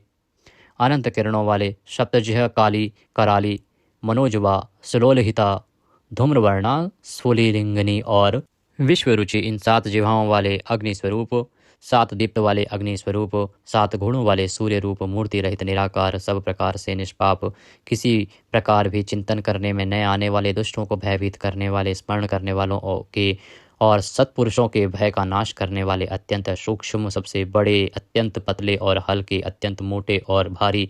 समस्त गुणों को धारण करने वाले, सत्व, रज और तम, इन 3 गुणों से रहित, महान गुण, प्रभाव, ऐश्वर्य और ज्ञान आदि की अतिशयता के कारण परम महत्व संपन्न, जिनको कोई भी धारण नहीं कर सकता, ऐसे निराधार, अपने आप को धारित यानी अपनी ही महिमा में स्थित, सुंदर मुख वाले, जिनसे समस्त वंश परंपरा आरंभ हुई है, ऐसे समस्त पूर्वजों के भी पूर्वज आदि पुरुष, जगत प्रपंच रूप वंश को और यादव वंश को बढ़ाने वाले, शेषनाग आदि के रूप में पृथ्वी का भार उठाने वाले और अपने भक्तों के योग क्षेम रूप भार को वहन करने वाले, वेद शास्त्र और महापुरुषों द्वारा जिनके गुण, प्रभाव, ऐश्वर्य और स्वरूप का बारंबार कथन किया गया है, ऐसे सबके द्वारा वर्णित नित्य समाधि युक्त योगीश, समस्त योगियों के स्वामी, समस्त कामनाओं को पूर्ण करने वाले, सबको विश्राम देने वाले, दुष्टों को समाप्त करने वाले, प्रलय काल में सब प्रजा का क्षय करने वाले, वेद रूप सुंदर पत्तों वाले, वायु को गमन करने के लिए शक्ति देने वाले, धनुषधारी श्री राम, धनुर्विद्या को जानने वाले श्री राम, दमन करने वालों की दमन शक्ति, यम और राजा आदि के रूप में दमन करने वाले, दंड का कार्य यानी जिनको दंड दिया जाता है उनका सुधार, शत्रुओं द्वारा पराजित न होने वाले, सब कुछ सहन करने की सामर्थ्य से युक्त, अतिशय तितिक्षु, सबको अपने अपने कर्तव्य में नियुक्त करने वाले, नियमों से न बंधे हुए, जिनका कोई भी नियंत्रण करने वाला नहीं, ऐसे परम स्वतंत्र, जिनका कोई शासक नहीं अथवा मृत्यु रहित, बल, वीर्य, सामर्थ्य आदि समस्त सत्वों से संपन्न, सत्व गुण प्रधान, विग्रह, सत्य भाषण स्वरूप, यथार्थ भाषण और धर्म परम आधार, प्रेमी जन जिनको चाहते हैं, ऐसे परम इष्ट, अत्यंत प्रिय वस्तु समर्पण करने के लिए योग्य पात्र, सबके परम पूज्य, प्रियकृत, भजने वालों का प्रिय करने वाले, अपने प्रेमियों के प्रेम को बढ़ाने वाले, विहाय सगति है, आकाश में गमन करने वाले, स्वयं प्रकाश स्वरूप, सुंदर रुचि और कांति वाले, हुतभुक, यज्ञ में हवन की हुई समस्त हवि को अग्नि रूप में भक्षण करने वाले, सर्वव्यापी, समस्त रसों का शोषण करने वाले, विरोचन, विविध प्रकार से प्रकाश फैलाने वाले, शोभा को प्रकट करने वाले, समस्त जगत को प्रसव यानी उत्पन्न करने वाले, सूर्य रूप नेत्रों वाले, 100 प्रकार से अंतरहित, यज्ञ में हवन की हुई सामग्री को उन देवताओं के रूप में भक्षण करने वाले, प्रकृति को भोगने वाले, सुखद, भक्तों को दर्शन रूप परम सुख देने वाले, धर्म रक्षा, साधु रक्षा आदि परम विशुद्ध हेतुओं से स्वच्छ पूर्वक अनेक जन्म धारण करने वाले, सबसे पहले जन्मने वाले आदि पुरुष, पूर्ण कर्मा होने के कारण विरक्ति से रहित सत्पुरुषों पर क्षमा करने वाले, लोकाधिष्ठानम समस्त लोकों के आधार, अत्यंत आश्चर्य में अनंत काल स्वरूप, सबके कारण होने से ब्रह्मादि पुरुषों की अपेक्षा भी परम पुराण पुरुष महर्षि कपिल, सूर्यदेव, संपूर्ण जगत के लय स्थान, परमानंद रूप मंगल देने वाले, आश्रित जनों का कल्याण करने वाले, कल्याण स्वरूप, भक्तों के परम कल्याण की रक्षा करने वाले, कल्याण करने में समर्थ और शीघ्र कल्याण करने वाले, सब प्रकार के रुद्र सूर्य के समान प्रकाशमान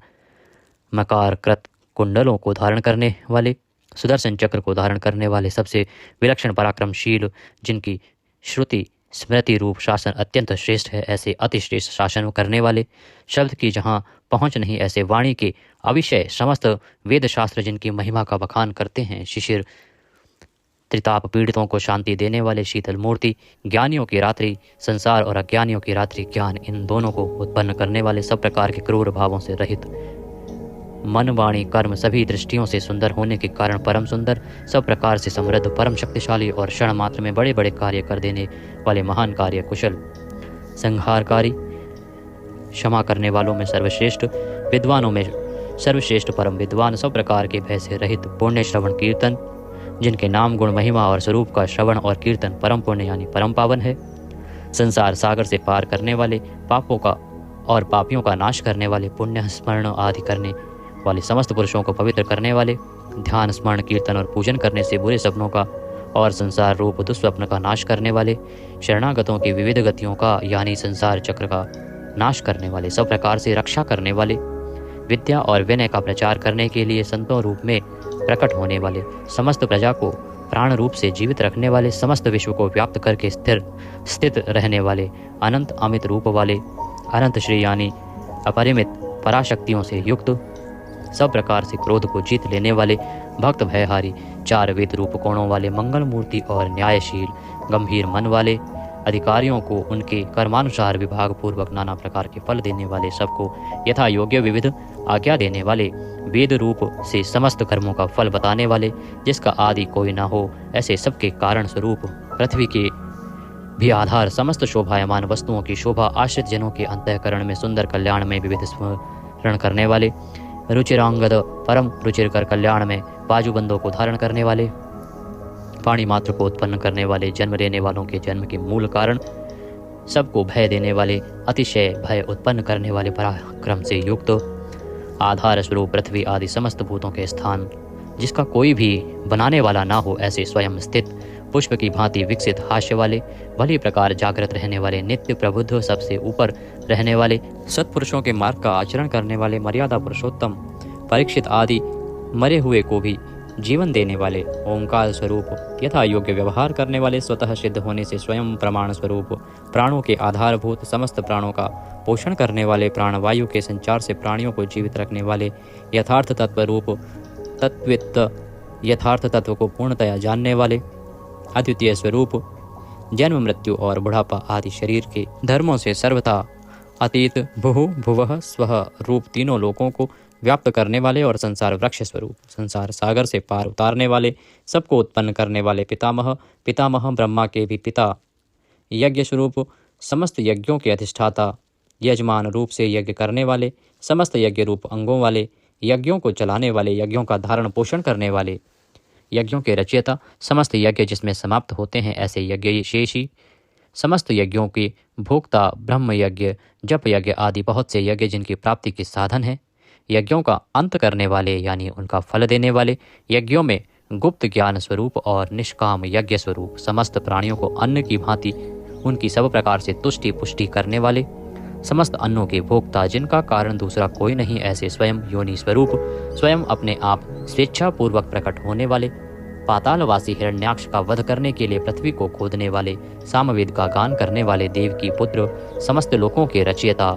पृथ्वीपति, स्मरण कीर्तन पूजन और ध्यान आदि करने से समस्त पाप समुदाय का नाश करने वाले, पांचजन्य शंख को धारण करने वाले, नंदक नामक खड्ग धारण करने वाले, चक्री संसार चक्र को चलाने वाले, शांग धनुषधारी, कौमोदकी नाम की गदा धारण करने वाले भीष्म की प्रतिज्ञा रखने के लिए सुदर्शन चक्र को हाथ में धारण करने वाले जो किसी प्रकार भी विचलित नहीं किए जा सकें। ज्ञात और अज्ञात जितने भी युद्ध भूमि में काम करने वाले हथियार हैं उन सबको धारण करने वाले को हम बारंबार नमस्कार करते हैं। इस प्रकार यह कीर्तन करने योग्य महात्मा केशव के दिव्य 1000 नामों का पूर्ण रूप से वर्णन कर दिया गया। जो मनुष्य इस विष्णु सहस्त्र नाम का सदा श्रवण करता है और जो प्रतिदिन इसका कीर्तन या पाठ करता है उसका इस लोक में तथा परलोक में कहीं भी कुछ अशुभ नहीं होता। इसी विष्णु सहस्त्र नाम पाठ का करने से अथवा कीर्तन करने से ब्राह्मण वेदांत पारगामी हो जाता है, यानी उपनिषदों के अर्थ रूप पर ब्रह्म को पा लेता है। क्षत्रिय युद्ध में विजय पाता है, वैश्य व्यापार में धन पाता है और शूद्र सुख पाता है। धर्म की इच्छा वाले धर्म को पाता है, अर्थ की इच्छा वाले अर्थ पाता है और भोगों की इच्छा वाला भोग पाता है और प्रजा की इच्छा वाला प्रजा पाता है।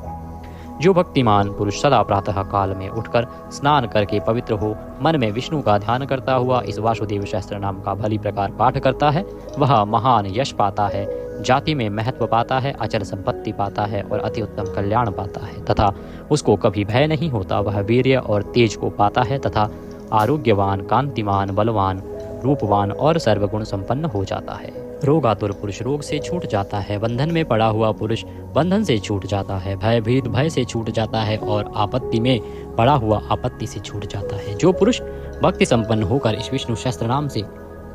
पुरुषोत्तम भगवान की प्रतिदिन स्तुति करता है वह शीघ्र ही समस्त संकटों से पार हो जाता है। जो मनुष्य वासुदेव के आश्रित और उनके परायण हैं वह समस्त पापों से छूटकर विश्व अंतःकरण वाला हो सनातन पर ब्रह्म हो जाता है। वासुदेव के भक्तों का कहीं भी अशुभ नहीं होता तथा उनको जन्म, मृत्यु, जरा और व्याधि का भी भय नहीं रहता। जो पुरुष श्रद्धा पूर्वक भक्तिभाव से इस विष्णु सहस्त्र नाम का पाठ करता है वह आत्मसुख, क्षमा, लक्ष्मी, धैर्य, स्मृति और कीर्ति पाता है। पुरुषोत्तम के पुण्यात्मा भक्तों को किसी दिन क्रोध नहीं आता, ईर्ष्या उत्पन्न नहीं होती, लोभ नहीं होता और उनकी बुद्धि कभी अशुद्ध नहीं होती। स्वर्ग, सूर्य, चंद्रमा तथा नक्षत्र सहित आकाश, 10 दिशाएं, पृथ्वी और महासागर ये सब महात्मा वासुदेव के वीर्य से धारण किए गए हैं। देवता, दैत्य, गंधर्व, यक्ष, सर्प और राक्षस सहित यह स्थावर जंगम रूप संपूर्ण जगत श्री कृष्ण के अधीन रहकर यथा योग बरत रहे हैं। इंद्रियां, मन, बुद्धि, सत्व, तेज, बल, धीरज और क्षेत्रज्ञ ये सब श्री वासुदेव के रूप हैं ऐसा वेद कहते हैं। सब शास्त्रों में आचार प्रथम माना जाता है। आचार से ही धर्म की उत्पत्ति होती है और धर्म के स्वामी भगवान अच्युत हैं। ऋषि, पितृ, देवता, पंच महाभूत धातुएं एवं स्थावर जंगम रूप संपूर्ण जगत ये सब नारायण से ही उत्पन्न हुए हैं। योग, ज्ञान, सांख्य, विद्या, शिल्प आदि कर्म, वेद, शास्त्र और विज्ञान ये सब विष्णु से उत्पन्न हुए हैं। वे समस्त विश्व के भोक्ता और अविनाशी विष्णु ही एक ऐसे हैं जो अनेक रूपों में विभक्त होकर भिन्न भिन्न भूत विषयों से अनेक रूपों को धारण कर रहे हैं तथा त्रिलोकी में व्याप्त होकर सबको भोग रहे हैं। जो पुरुष परम श्रेष्ठ और सुख पाना चाहता है वह भगवान व्यास जी के कहे हुए इस विष्णु सहस्त्र नाम स्तोत्र का पाठ करे। जो विश्व के ईश्वर, जगत की उत्पत्ति, स्थिति और विनाश करने वाले जन्म रहित कमल लोचन भगवान विष्णु का भजन करते हैं वे कभी पराभव नहीं पाते। इस प्रकार श्री विष्णु सहस्त्र नाम स्तोत्र संपूर्ण हुआ। बोलिए विष्णु भगवान की जय। आइए अब हम नारायण रक्षा कवच श्रवण करते हैं। श्रीमन नारायण, आप सभी का आज के इस वीडियो में स्वागत है। आज हम सुनेंगे भगवान श्री हरि विष्णु का नारायण कवच। श्रीमद् भागवत पुराण के 6 स्कंद के 8वें अध्याय में श्री नारायण कवच का उल्लेख मिलता है। किसी भी विषम परिस्थिति में अगर कोई भी जातक श्री नारायण कवच को धारण करता है अर्थात पढ़ता है या सुनता है तो स्वयं भगवान श्री हरि विष्णु उसकी हर प्रकार से शत्रुओं से रक्षा करते हैं। भगवान श्री हरि विष्णु का यह नारायण कवच आपकी पग पग पर सहायता करता है और एक कवच के रूप में आपको सुरक्षित रखता है। यदि कोई मनुष्य इसका लगातार पाठ करता है तो शत्रु उसको कभी पराजित नहीं कर पाते और वह सदा सुरक्षित रहता है। जीवन में भगवान श्री हरि का सानिध्य प्राप्त करता है तथा उनके आशीर्वाद से उसकी सभी मनोकामनाएं पूरी होती हैं। यह एक चमत्कारिक पाठ है जिसको सभी को पढ़ना चाहिए या सुनना चाहिए। क्योंकि यह संस्कृत में होता है इसीलिए सबके लिए पढ़ना और समझना आसान नहीं है। आज हम आपके लिए लेके आए हैं इसको हिंदी में। श्री नारायण कवच हिंदी में हम आपके लिए लेके आए हैं जिससे कि सभी मानव समाज इसको पढ़ सके या सुन सके। क्योंकि इतना कल्याणकारी पाठ यदि कोई नहीं सुन पाएगा तो यह उसके साथ अन्याय होगा। तो आइए हम नारायण कवच आरंभ करते हैं। आपसे अनुरोध है कि भगवान के इस कवच के वीडियो को एक बार लाइक अवश्य कीजिएगा। भगवान श्री हरि विष्णु का आशीर्वाद प्राप्त करने के लिए आपके जीवन में किसी भी प्रकार का संकट ना आए, इसके लिए कमेंट बॉक्स में अवश्य लिखिएगा जय श्री हरि या ओम नमः भगवते वासुदेवाय। आप देख रहे हैं देवभूमि ज्योतिष संस्थान का प्रतिष्ठित यूट्यूब चैनल देवभूमि धार्मिक। पाठ आरंभ करें उससे पहले आपके मन में सवाल आ रहा होगा कि इसको कब आरंभ किया जा सकता है, कब सुना जा सकता है। भगवान का यह पाठ प्रतिदिन सुना जाना चाहिए। यदि आप प्रतिदिन सुनते हैं, 21 दिन, 51 दिन, 101 दिन तक सुनते हैं तो बहुत ही कल्याणकारी रहेगा। एकादशी के दिन आपको यह अवश्य सुनना चाहिए, पूर्णिमासी के दिन भी आपको यह अवश्य सुनना चाहिए और प्रत्येक गुरुवार को अर्थात बृहस्पतिवार को भी यह पाठ अति कल्याणकारी होता है। इसके अतिरिक्त यदि आप इसे प्रतिदिन सुनते हैं तो उसका तो कहना ही क्या है। आइए हम पाठ आरंभ करते हैं। आप एकाग्रचित होकर बैठ जाएं, भगवान श्रीमन नारायण के चरणों में मन को लगाएं और सुनना आरंभ करें। अथ श्री नारायण कवच। राजाओवाचः। राजा परीक्षित ने पूछा, भगवान देवराज इंद्र ने जिससे सुरक्षित होकर शत्रुओं की चतुरंगिणी सेना पर खेल खेल में अनायास ही विजय प्राप्त कर त्रिलोकी की रक्षा तथा राजलक्ष्मी का उपभोग किया, आप उस नारायण कवच को मुझसे कहिए, मैं उसे सुनना चाहता हूँ। यह भी बताएं कि उन्होंने किस प्रकार सुरक्षित होकर रणभूमि में आक्रमणकारी शत्रुओं पर विजय प्राप्त की। श्री सुखदेव जी महाराज कहने लगे, हे परीक्षित, जब देवताओं ने विश्वरूप को अपना पुरोहित बना लिया, तब देवराज इंद्र के प्रश्न करने पर विश्वरूप ने उन्हें नारायण कवच का उपदेश दिया। तुम अपने चित्त को एकाग्र करके उसका श्रवण करो। विश्वरूपवाचः। विश्वरूप ने कहा, देवराज इंद्र, भय का अवसर आने पर नारायण कवच को धारण कर अपने शरीर को सुरक्षित कर लेना चाहिए। उसकी विधि यह है कि सबसे पहले हाथ पैर धोकर आचमन करें, तत्पश्चात हाथ में कुश की पवित्री धारण कर उत्तर दिशा को मुंह करके बैठ जाएं। इसके बाद कवच धारण करने के बाद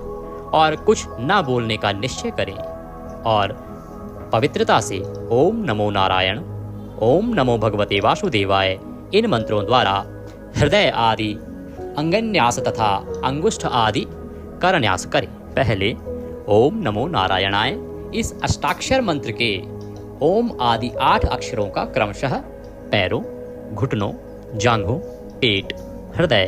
वक्षस्थल, मुख और सिर में न्यास करें, अथवा पूर्वोक्त मंत्र के यकार से लेकर ओम कार पर्यंत 8 अक्षरों का सिर से आरंभ करके उन्हीं 8 अंगों में विपरीत क्रम से न्यास करें। तत्पश्चात ओम नमो भगवते वासुदेवाय इस द्वादशाक्षर मंत्र के ओम आदि 12 अक्षरों का दाईं तर्जनी से बाईं तर्जनी तक दोनों हाथ की 8 उंगलियों और दोनों अंगूठों की 2-2 गांठों में न्यास। इसके बाद ओम विष्णवे नमः इस मंत्र के पहले अक्षर ओम का हृदय में, वी का ब्रह्मरंध्र में, श का दोनों भौहों के बीच में, ण का शिखा में, वे का दोनों आँखों में और न का शरीर की सब जोड़ों से न्यास करें। तदंतर ओम मह अस्त्राय फट कहकर दिग्बंध करें। इस प्रकार न्यास करने की विधि को जानने वाला व्यक्ति मंत्र के स्वरूप हो जाता है। तत्पश्चात अपनी समस्त 6 शक्तियों ऐश्वर्य, लक्ष्मी, धर्म, यश, ज्ञान और वैराग्य से परिपूर्ण हो अपने इष्ट देव का ध्यान करें। अपने को भी तदरूप ही चिंतन करें। इसके बाद ही विद्या, तेज और तप के स्वरूप इस कवच का पाठ करें। भगवान श्री हरि गरुड़ जी की पीठ पर अपने चरण कमल रखे हुए हैं, जिनकी 8 सिद्धियां अणिमा, महिमा, गरिमा, लघिमा, प्राप्ति, प्राकाम्य,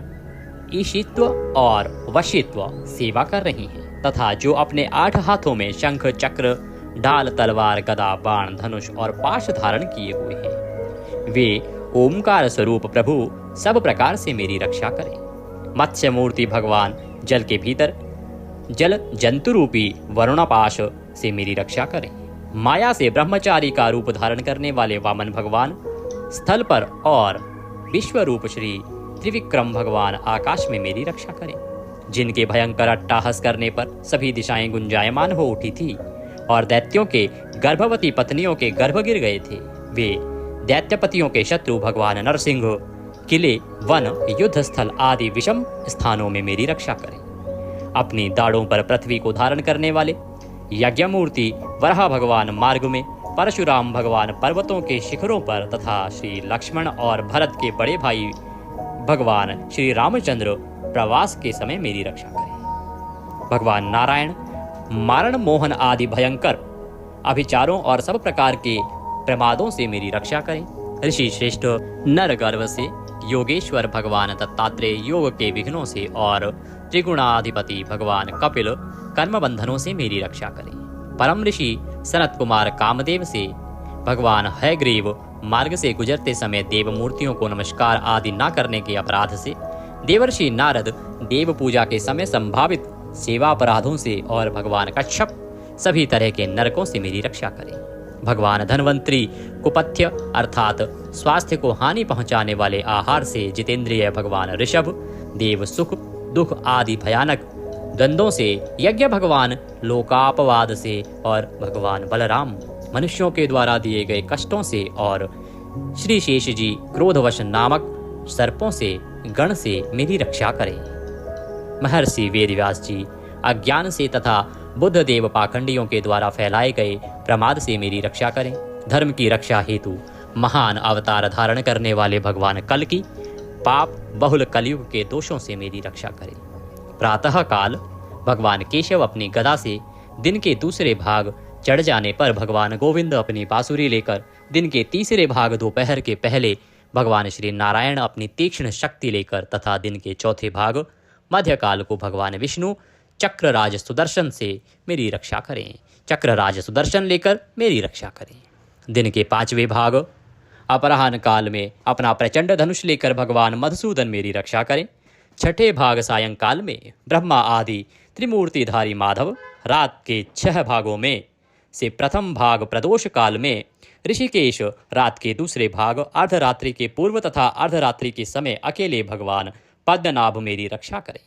रात्रि के चौथे भाग पिछले पहर में श्री वत्सलांछन श्रीहरि, रात में 5वें भाग उषा काल में खड़गधारी भगवान जनार्दन, रात के 6ठे भाग सूर्योदय से पूर्व श्री दामोदर और संपूर्ण संध्याओं में कालमूर्ति भगवान विश्वेश्वर मेरी रक्षा करें। हे सुदर्शन, आपका आकार चक्र की तरह है। आपके किनारे का भाग प्रलयकालीन अग्नि की तरह अति तीव्र है। आप भगवान की प्रेरणा से सब ओर भ्रमण करते रहते हैं। जैसे आग वायु की सहायता से सूखे घास फूस को जला डालती है, वैसे ही आप हमारी शत्रु सेना को शीघ्र से शीघ्र जला दीजिए, जला दीजिए। हे कोमोद की गदा,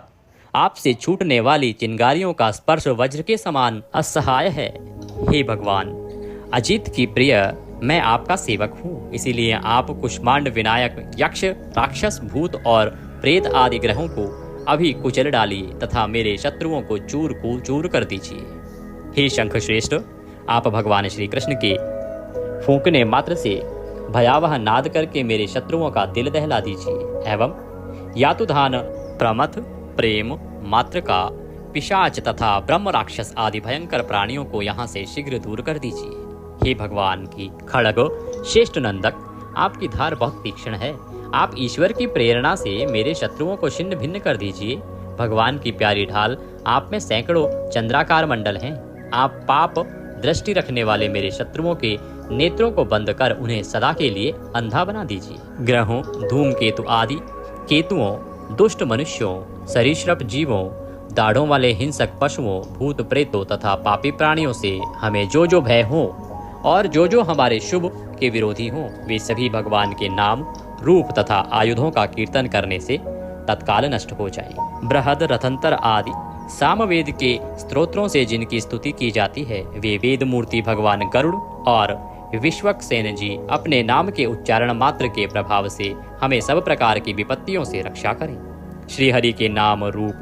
वाहन, आयुध और श्रेष्ठ पार्षद हमारी बुद्धि, इंद्रिय, मन और प्राणों को सब तरह की विपत्तियों से बचाएं। जितना भी कार्य अथवा कारण रूप जगत है वह वास्तव में भगवान ही है। इस सत्य के प्रभाव से हमारे सारे पाप नष्ट हो जाएं। ब्रह्म और आत्मा की एकता का अनुभव जो लोग कर चुके हैं, उनकी दृष्टि में ईश्वर का स्वरूप समस्त विकल्पों और भेदों से रहित है। फिर भी वे अपनी माया शक्ति के द्वारा भूषण, आयुध और रूप नामक शक्तियों को धारण करते हैं। यह बात निश्चित ही सत्य है। अतः सर्वज्ञ सर्वव्यापक भगवान श्री हरि सदा सर्वत्र अपने सभी स्वरूपों से हमारी रक्षा करें। जो अपने भयंकर अट्टहास से सब लोगों के भय को समाप्त कर देते हैं और अपने तेज से सबके तेज का ग्रास कर लेते हैं, वे भगवान नरसिंह दिशा विदिशा में नीचे ऊपर बाहर भीतर सब ओर से हमारी रक्षा करें। देवराज इंद्र, मैंने तुम्हें यह नारायण कवच सुना दिया। अब तुम इस कवच से अपने को सुरक्षित कर लो, बस फिर तुम अनायास ही सब दैत्यपतियों को जीत लोगे। इस नारायण कवच को धारण करने वाला पुरुष जिस किसी को भी अपने आँखों से देख लेता अथवा पैरों से भी छू लेता है, वह तत्काल ही समस्त भयों से मुक्त हो जाता है। इस वैष्णवी विद्या को धारण कर लेने वालों को राजा, डाकू, प्रेत, पिशाच और बाघ आदि हिंसक जीवों से कभी किसी प्रकार का डर नहीं होता। हे देवराज, पुरातन काल की बात है, एक कौशिक गोत्र के ब्राह्मण ने इस विद्या को धारण करके योग धारणा से अपना शरीर मरुभूमि में त्याग दिया। जिस स्थान पर उस ब्राह्मण का मृत शरीर पड़ा था, उसके ऊपर से एक दिन गंधर्वराज चित्ररथ अपनी स्त्रियों के साथ विमान पर बैठकर निकले। इस स्थान पर आते ही वे नीचे की ओर सिर किए विमान सहित आसमान से धरती पर गिर पड़े। ऐसा होने पर उनके आश्चर्य की सीमा ना रही। जब उन्हें वालखिल्य मुनियों ने बताया कि यह नारायण कवच धारण करने का प्रभाव है, तब उन्होंने उस ब्राह्मण देवता की हड्डियों को ले जाकर पूर्ववाहिनी सरस्वती नदी में प्रवाहित कर दिया और फिर स्नान करके वे अपने लोक को गए। श्री सुखदेव जी कहते हैं, हे परीक्षित, जो भी मनुष्य इस नारायण कवच को समय पर सुनता है और जो आदर पूर्वक इसे धारण करता है, उसके समक्ष सभी प्राणी आदर से अपना सर झुका देते हैं और वह सब प्रकार के भयों से मुक्त हो जाता है। परीक्षित, इस तरह शतक्रतु इंद्र ने आचार्य विश्वरूप जी से यह नारायण कवच रूपी वैष्णवी विद्या प्राप्त करके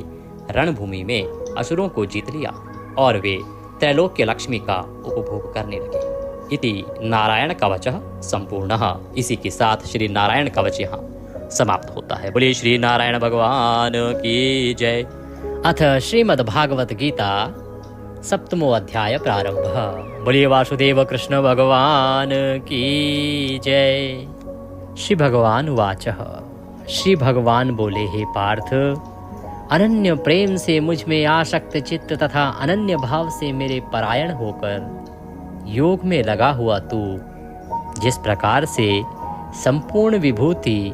बल, ऐश्वर्य आदि गुणों से युक्त सबके आत्मरूप मुझको संशय रहित जानेगा, उसको सुन। भगवान श्री कृष्ण महाराज अर्जुन से कहते हैं कि हे अर्जुन, तेरा जो मेरे प्रति प्रेम है और जो समर्पण भाव है ना,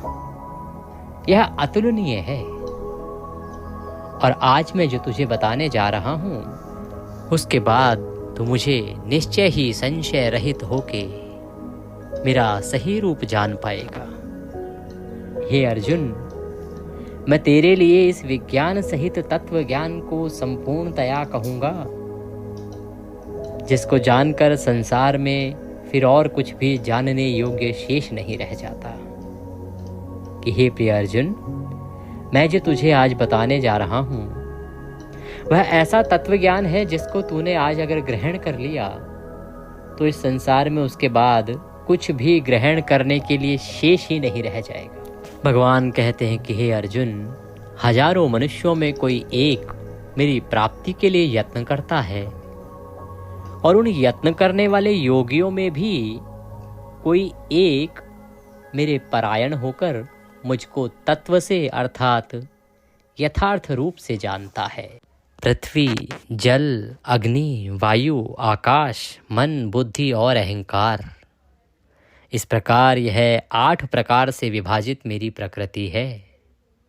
यह 8 प्रकार के भेदों वाली तो अपरा प्रकृति है, अर्थात मेरी जड़ प्रकृति है। और हे महाबाहो, इससे दूसरी को, जिससे यह संपूर्ण जगत धारण किया जाता है, मेरी जीव रूपा परा अर्थात चेतन प्रकृति जान। कि हे अर्जुन, ये जो सृष्टि है ना, ये इन दो प्रकार की प्रकृतियों से ही उत्पन्न हुई है, और दो प्रकार की मेरी प्रकृति है, एक जड़ और एक चेतन। तो ऐसा समझ कि संपूर्ण भूत इन दोनों प्रकृतियों से ही उत्पन्न होने वाले हैं। कि हे अर्जुन, इस सृष्टि में जितने भी जीव हैं, उन सभी जीवों का कारण केवल ये दो प्रकृतियां ही हैं। इन्हीं से सभी जीव उत्पन्न होने वाले हैं, और मैं संपूर्ण जगत का प्रलय हूँ, प्रभव हूँ, अर्थात संपूर्ण जगत का मूल कारण हूँ। भगवान कहते हैं कि सभी जीव इन दो प्रकृतियों से उत्पन्न हुए हैं, और मैं इस जगत का प्रभव, प्रारंभ करता तथा प्रलय करता हूँ, और मैं ही हूँ जिसके कारण यह सृष्टि है। मैं ही इसका मूल कारण हूँ। अगर मैं ना रहूं तो ये जगत ना होगा। अर्जुन कहते हैं, हे धनंजय, मुझसे भिन्न दूसरा कोई भी परम कारण है ही नहीं। मेरे ही कारण ये सृष्टि है। ये संपूर्ण जगत सूत्र के मणियों के सदृश मुझ में गुथा हुआ है। ये जो संपूर्ण संसार है, ये संपूर्ण जो सृष्टि है, जैसे मणियाँ गुथी रहती हैं एक दूसरे में, उसी प्रकार से ये संपूर्ण जगत मेरे भीतर गुथा हुआ है। हे अर्जुन, मैं जल में रस हूँ, और चंद्रमा तथा सूर्य में प्रकाश हूँ। संपूर्ण वेदों में ओंकार, और आकाश में शब्द, और पुरुषों में पुरुषत्व हूँ। कि हे अर्जुन, ये जो जल है ना, इस जल में जो रस है, जो जीवन है, जिसके कारण मनुष्य या जो भी चराचर जगत के जीव हैं वो चल पाते हैं, जी पाते हैं, वह रस रूपी अमृत मैं ही हूँ। अगर मैं ना हूँ तो जल में रस ना होगा। इस चंद्रमा में और सूर्य में जो चमक है, ये जो प्रकाश देते हैं, सूर्य तथा चंद्रमा का प्रकाश मैं ही हूँ, और मेरे ही होने के कारण इनमें प्रकाश है। संपूर्ण वेदों में जिस ओंकार की बात सुनते हो, वह ओंकार भी कोई और नहीं है, वह ओंकार भी मैं ही हूँ। आकाश में शब्द हूँ, और पुरुषों में पुरुषत्व हूँ। आकाश में जो शब्द गुंजायमान होते हैं, जितने भी शब्द बने हैं, वह मेरे ही कारण हैं, और पुरुषों में जो पुरुषत्व होता है, वह पुरुषत्व भी मेरे ही कारण होता है। मैं पृथ्वी में पवित्र गंध, और अग्नि में तेज हूँ, तथा संपूर्ण भूतों में उनका जीवन हूँ, और तपस्वियों में तप हूँ। हे अर्जुन, ये जो पृथ्वी है, इसमें जो भीनी भीनी सी खुशबू आती है, यह कोई और नहीं, भगवान वासुदेव के कारण ही आती है। और अग्नि में जो तेज है ना प्रिय दर्शकों, भगवान कहते हैं कि अग्नि में जो तेज है, जो तेज जलाता है, वह तेज भी नारायण ही हैं, वासुदेव ही हैं, तथा संपूर्ण भूतों में उनका जीवन, अर्थात इस जगत में, इस चराचर जगत में जितने भी जीव हैं, उनके अंदर जो जीवन रूपी जीव चल रहा है, वह कोई और नहीं है, वह भगवान वासुदेव ही हैं। उन्हीं के कारण उनका जीवन है, और तपस्वियों में जो तप होता है, वह भी वासुदेव के कारण ही है। भगवान आगे कहते हैं, हे अर्जुन,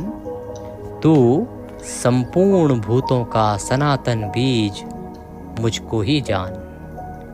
कि इस चराचर जगत में जितने भी प्राणी मात्र हैं, जीव हैं, जंतु हैं, उन सब का सनातन बीज, अर्थात जिससे वो पैदा हुए हैं, प्रकट हुए हैं, या जिनके कारण उनका जन्म हुआ है, उन सभी भूतों का सनातन बीज भगवान वासुदेव ही हैं। वासुदेव के कारण ही उनका जीवन संपन्न हो पाया है, वो जीवन पा पाए हैं, और वो इस त्रिलोकी में कहीं या इस जगत में कहीं आ पाए हैं। भगवान आगे कहते हैं कि मैं बुद्धिमानों की बुद्धि और तेजस्वियों का तेज हूं। जो बुद्धिमान लोगों में कुशाग्र बुद्धि होती है वह भी वासुदेव के कारण ही है और वासुदेव ही हैं, तथा तेजस्वियों में जो तेज होता है वह तेज भी कोई और नहीं, स्वयं परमेश्वर वासुदेव ही है। आगे कहते हैं कि हे भरत श्रेष्ठ, मैं बलवानों का आसक्ति और कामनाओं से रहित बल अर्थात सामर्थ्य हूं। कि जो बलवान लोग होते हैं उनमें कामनाओं से रहित बल होता है, अर्थात वो किसी कामना की पूर्ति के लिए बलवान नहीं बनते हैं। तो कामनाओं से रहित जो बल है, जो सामर्थ्य है, वो भगवान वासुदेव के कारण ही है। और सब भूतों में अर्थात सभी जीवों में, सभी प्राणियों में धर्म के अनुकूल अर्थात शास्त्र के अनुकूल जो काम है वो भी वासुदेव ही है। और भी जो सत्वगुण से उत्पन्न होने वाले भाव हैं और जो रजोगुण से तथा तमोगुण से होने वाले भाव हैं, उन सब को तू मुझसे ही होने वाले हैं ऐसा जान, परंतु वास्तव में उनमें मैं और वे मुझ में नहीं हैं। कि हे अर्जुन, ये जो तीन गुण है ना, सत्वगुण, तमोगुण और रजोगुण, इनसे जो होने वाले भाव हैं उन सबको तू मुझसे होने वाले हैं ऐसा समझ, परंतु वास्तविकता यह है कि ना तो वो तीनों भाव मेरे भीतर हैं और ना ही उन भावों के भीतर मैं समाहित हूं। गुणों के कार्य रूप सात्विक, राजस और तामस, इन तीनों प्रकार के भावों से ये सारा संसार, प्राणी समुदाय मोहित हो रहा है। कि ये जो सारा संसार है ना, ये इन तीन गुणों से पूरी तरह से मोहित हुआ पड़ा है। कौन कौन से? सत्य, रज, तम, ये तीन गुण हैं। इनमें से कोई ना कोई एक ना एक किसी ना किसी पुरुष के अंदर अवश्य मिल जाता है और इन्हीं के द्वारा प्राणी समुदाय घिरा रहता है। इसीलिए इन तीनों गुणों से परे मुझ अविनाशी को नहीं जानता और इन गुणों में घुसे रहने के कारण ही मनुष्य परमेश्वर वासुदेव को नहीं पहचान पाता। क्यों? भगवान कहते हैं क्योंकि यह अलौकिक अर्थात अति अद्भुत त्रिगुण में ही मेरी माया बड़ी दुस्तर है। परंतु जो पुरुष केवल मुझको ही निरंतर भजते हैं वे इस माया का उल्लंघन कर जाते हैं, अर्थात संसार से तर जाते हैं। कहते हैं कि ये जो त्रिगुण में मेरी माया है ना, तीन गुणों वाली माया, तम सत्य रज, तीन गुणों वाली जो मेरी माया है ये बड़ी दुस्तर है। ये कभी किसी को इन तीन गुणों के प्रभाव से निकलने ही नहीं देती। पर जो लोग भगवान वासुदेव को भज लेते हैं, भगवान कृष्ण को जानते हैं और उन्हें भजते हैं, वे लोग इस माया के प्रभाव से भी बच जाते हैं, निकल जाते हैं और फिर इस संसार से भी तर जाते हैं, जीवन मृत्यु के चक्र से मुक्त हो जाते हैं और भगवान को प्राप्त कर लेते हैं। कहते हैं कि माया के द्वारा जिनका ज्ञान हरा जा चुका है, ऐसे आसुर स्वभाव को धारण किए हुए मनुष्यों में नीच दूषित कर्म करने वाले मूढ़ लोग मुझको नहीं भजते। कि हे अर्जुन, ये जो मेरी त्रिगुणमयी माया है, इसके द्वारा जिस किसी का भी ज्ञान हरा जा चुका है ना, ज्ञान नष्ट हो चुका है, अर्थात इस माया का प्रभाव जिस जिसके ऊपर हो गया है, ऐसे आसुर स्वभाव को धारण किए हुए उन सभी मनुष्यों का जो स्वभाव है वो असुरों जैसा हो गया है, राक्षसों जैसा हो गया है, जिनके ऊपर इस माया का प्रभाव है। मनुष्यों में नीच तथा दूषित कर्म करने वाले लोग, तो जो लोग जिन पर इस माया का प्रभाव है वो आसुर स्वभाव वाले हो गए हैं, नीच कर्म करने वाले हो गए हैं तथा दूषित कर्म करने वाले हो गए हैं। और ऐसे मूर्ख लोग जो हैं वो भगवान वासुदेव को कभी नहीं भजते। भगवान कहते हैं हे भरतवंशियों में श्रेष्ठ अर्जुन, उत्तम कर्म करने वाले अर्थार्थी, आर्त, जिज्ञासु और ज्ञानी, ऐसे 4 प्रकार के भक्तजन मुझको भजते हैं। यहाँ भगवान अपने भक्तों की एक प्रकार से पहचान बता रहे हैं कि उसको भगवान वासुदेव को भजने वाले हैं कौन कौन लोग हैं जो उन्हें भजते हैं। वो कहते हैं कि 4 प्रकार के मेरे भक्त हैं, एक आर्त, एक जिज्ञासु और ज्ञानी तथा अर्थार्थी। इनमें भी नित्य मुझ में एक ही भाव से स्थित अनन्य प्रेम भक्ति वाला ज्ञानी भक्त अति उत्तम है। कि 4 प्रकार के भक्त तो हैं भगवान के, पर इनमें जो ज्ञानी भक्त है ना, वह अति उत्तम है, वह श्रेष्ठ है इन 4 में। क्योंकि भगवान कहते हैं कि मुझको तत्व से जानने वाले ज्ञानी को मैं अत्यंत प्रिय हूँ और वह ज्ञानी मुझे अत्यंत प्रिय है।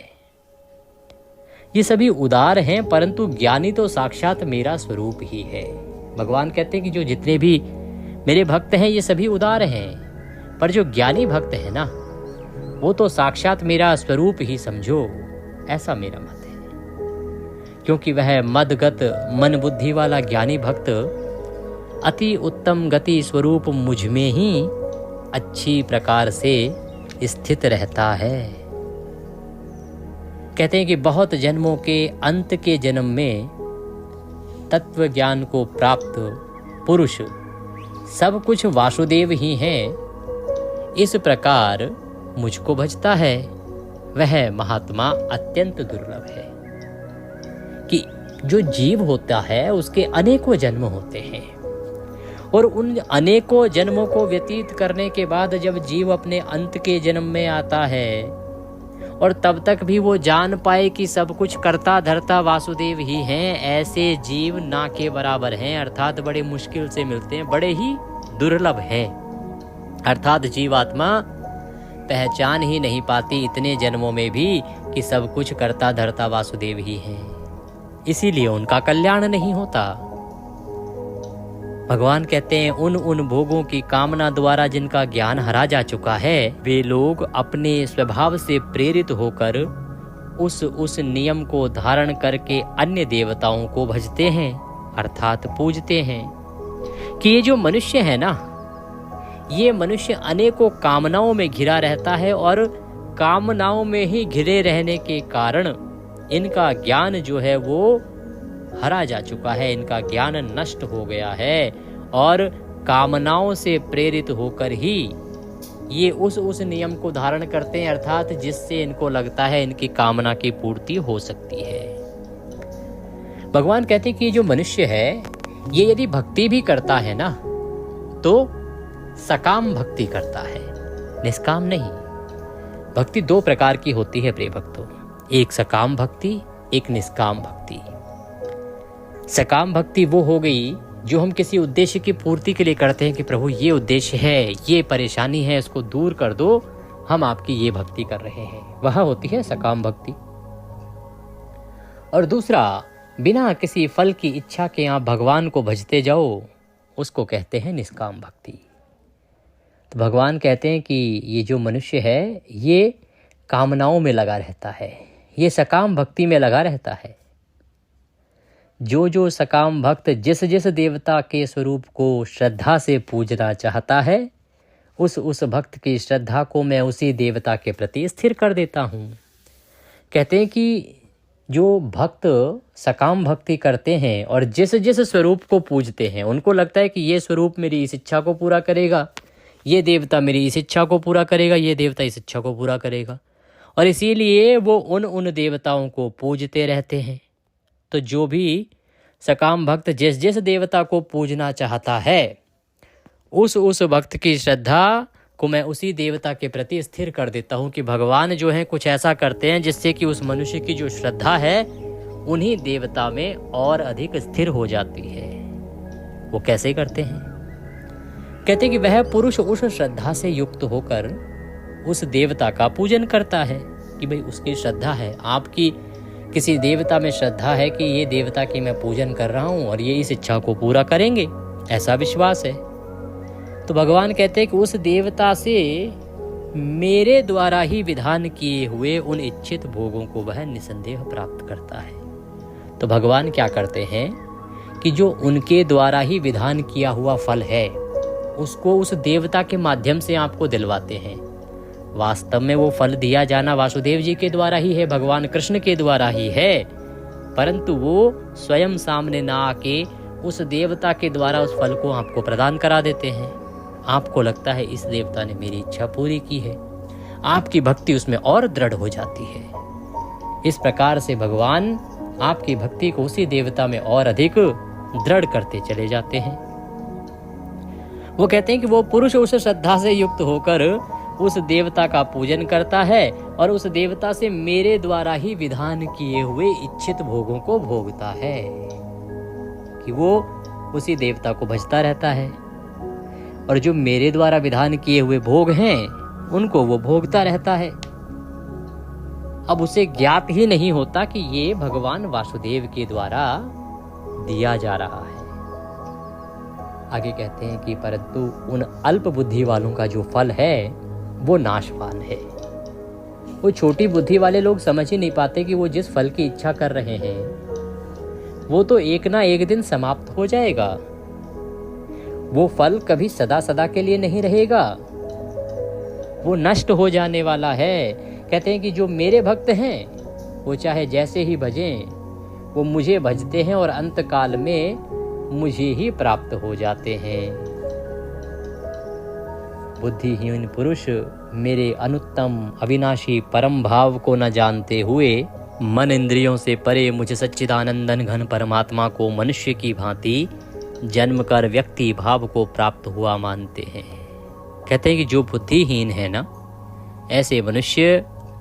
मुझ अविनाशी अर्थात जिसका कभी विनाश ही नहीं होता, जिसका सदा अपनी मन इंद्रियों पर पूर्ण नियंत्रण है, जो करता धरता है, ऐसे परमात्मा को जानता ही नहीं है। वह बुद्धिहीन पुरुष समझता है कि मैं मनुष्य की भांति जन्म लेके पैदा होता हूँ और फिर मृत्यु को प्राप्त होता हूँ। कहते हैं अपनी योग माया से छिपा हुआ मैं सबके प्रत्यक्ष नहीं होता, इसीलिए यह अज्ञानी जन समुदाय मुझे जन्म रहित अविनाशी परमेश्वर को नहीं जानता, अर्थात मुझको भी जन्मने और मरने वाला समझता है। कहते हैं हे अर्जुन, पूर्व में व्यतीत हुए और वर्तमान में स्थित तथा आगे होने वाले सब भूतों को मैं जानता हूँ, परंतु मुझको श्रद्धा भक्ति रहित पुरुष नहीं जानता कि क्या होने वाला है, क्या हुआ है और क्या होगा, ये सब मैं जानता हूँ। पर जो मनुष्य भक्ति से रहित है, श्रद्धा से रहित है, वह मुझे नहीं जान सकता। हे भरतवंशी अर्जुन, संसार में इच्छा और द्वेष से उत्पन्न सुख दुख द्वंद्व रूप मोह से संपूर्ण प्राणी अत्यंत अज्ञानता को प्राप्त हो रहे हैं। ये जो संसार है इसमें सुख और दुख के रूप में द्वंद्व चल रहा है और इसी में सभी प्राणी जो हैं वो अज्ञानी हो गए हैं, सुख दुख में ही खोए रहते हैं। परंतु निष्काम भाव से श्रेष्ठ कर्मों का आचरण करने वाले जिन पुरुषों का पाप नष्ट हो गया है, वे राग द्वेष जनित द्वंद्व रूप मोह से मुक्त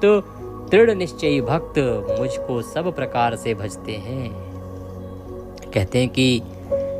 जो भक्त निष्काम भक्ति करते हैं, श्रेष्ठ कर्मों का आचरण करते हैं, उनके पाप जो है ना वो नष्ट हो जाते हैं और वे राग द्वेष जनित ये जो द्वंद्व रूप चलता है, इस सुख दुख के मोह से वो दृढ़ निश्चयी भक्त मुक्त हो जाते हैं और मुझ परमात्मा अर्थात वासुदेव को भजते हैं। कहते हैं जो मेरे शरण होकर जरा और मरण से छूटने के लिए यत्न करता है, वे पुरुष उस ब्रह्म को, संपूर्ण आध्यात्म को, संपूर्ण कर्म को जानते हैं। जो भी कोई जन्म मरण से छूटने के लिए भगवान वासुदेव का पूजन करता है, वो संपूर्ण कर्मों को और अध्यात्म को समझता है। और जो पुरुष अधिभूत और अधिदैव के सहित तथा अधियज्ञ के सहित मुझे अंतकाल में भी जान लेता है, भगवान वासुदेव को अंतकाल में भी यदि समझ लेता है और भज लेता है, तो ऐसा युक्ति चित्त वाला पुरुष सदा भगवान वासुदेव को प्राप्त कर लेता है, जन्म मरण से मुक्त हो जाता है और भगवान के धाम को पा जाता है। ओम तत्सदिति श्रीमद्भागवत गीता सुपनिषत्सु ब्रह्म विद्यायाम योग शास्त्रे श्री कृष्ण अर्जुन संवादे ज्ञान विज्ञान योगो नाम 7वां अध्याय संपूर्ण। बोले कृष्ण भगवान की जय। इसके बाद लोटे को दोनों हाथों में लीजिए और भगवान के सामने संकल्प कीजिए, भगवान से प्रार्थना कीजिए कि हे प्रभु, हे भगवान वासुदेव, मैंने ये जो गीता का 7वां अध्याय श्रवण किया है,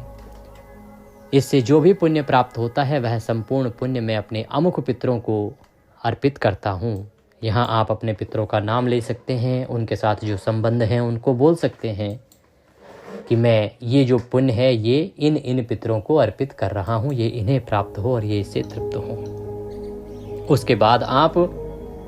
उस जल से तर्पण कीजिए। एक बड़ा पात्र ले लीजिए और हमारा जो ये सीधा हाथ होता है, इसमें अंगूठे और उंगली के बीच का जो क्षेत्र है, इसे पितृलोक कहते हैं और यहीं से तर्पण किया जाता है। तो यहाँ से जल दूसरे पात्र में अर्पित करते हुए तर्पण कीजिए और मंत्र बोलिए, ओम ह्रीं श्रीं क्लीं स्वधा देव्यै स्वाहा, ओम ह्रीं श्रीं क्लीं स्वधा देव्यै स्वाहा। यह मंत्र बोलते हुए आप तर्पण कीजिए और तर्पण के बाद वह जल पीपल की जड़ों में अर्पित कीजिए। आज एकादशी का दिन है, शुक्रवार का दिन है, आज आप अर्पित कर सकते हैं पीपल को। और जब जल अर्पित करें तो अपने पितरों से निवेदन कीजिए कि हे मेरे पितरों, आपके जो भी पूर्वज हैं उनका नाम लीजिए। संबंध अगर कोई बोलना चाहे वह बोल सकते हैं, या बोलिए कि मेरे सभी पितृ, क्योंकि कई बार क्या होता है, कुछ ऐसे पितृ भी होते हैं जो आपसे तृप्ति की कामना करते हैं, जल की इच्छा रखते हैं और आपको ज्ञात नहीं होता है। इसीलिए सर्वे पितरा अगर बोलेंगे कि मेरे सभी पितरों को मैं यह जल अर्पित कर रहा हूँ, यह तर्पण पुण्य अर्पित कर रहा हूँ, तो इससे आपके जो भी पितृ होंगे जिनको इस तृप्ति की आवश्यकता होगी, उन्हें यह पुण्य प्राप्त होगा और वो तृप्त होकर आपको आशीर्वाद प्रदान करेंगे। जो कुतुब काल का समय है वो लगभग 11:30 से 12:15 के बीच में भारतवर्ष में होता है। इसमें अगर करते हैं तो अधिक कल्याणकारी होता है, अन्यथा आप सुबह से और दोपहर के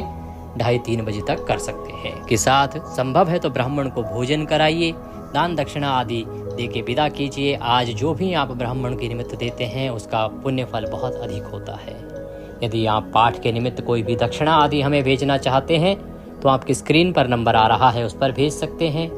या जो QR कोड उसके साथ में आ रहा है उसको स्कैन करके भी भेज सकते हैं। कुछ पूछना चाहते हैं, कहना चाहते हैं तो कमेंट बॉक्स में लिख के पूछ सकते हैं, कह सकते हैं। कुंडली आदि यदि कुछ भी बनवाना चाहते हैं या किसी की कुंडली दिखवाना चाहते हैं, जन्म पत्रिका आदि अगर बनवाना चाहते हैं तो भी नंबर पर संपर्क कर सकते हैं। सभी सुविधाएं आपके लिए प्रदान की जाएंगी। भगवान सब पर कृपा करें। हरे कृष्ण। इसी के साथ यह पाठ यहाँ पूर्ण होते हैं। अगर आप दक्षिणा स्वरूप कुछ भी भेजना चाहते हैं तो स्क्रीन पर नंबर आ रहा है, उस पर भेज सकते हैं। QR कोड भी साथ में दिया गया है, उसको स्कैन करके सीधे हमारे बैंक खाते में भेज सकते हैं, क्योंकि नंबर पर कई बार दक्षिणा नहीं आ पाती है, अटक जाती है और QR कोड से सीधे हमारे बैंक खाते में आती है। भगवान नारायण सब पर कृपा करें। पारण विशेष वीडियो देखना ना भूलिएगा कि व्रत का पारण कैसे करना है, कब करना है। हरे कृष्ण।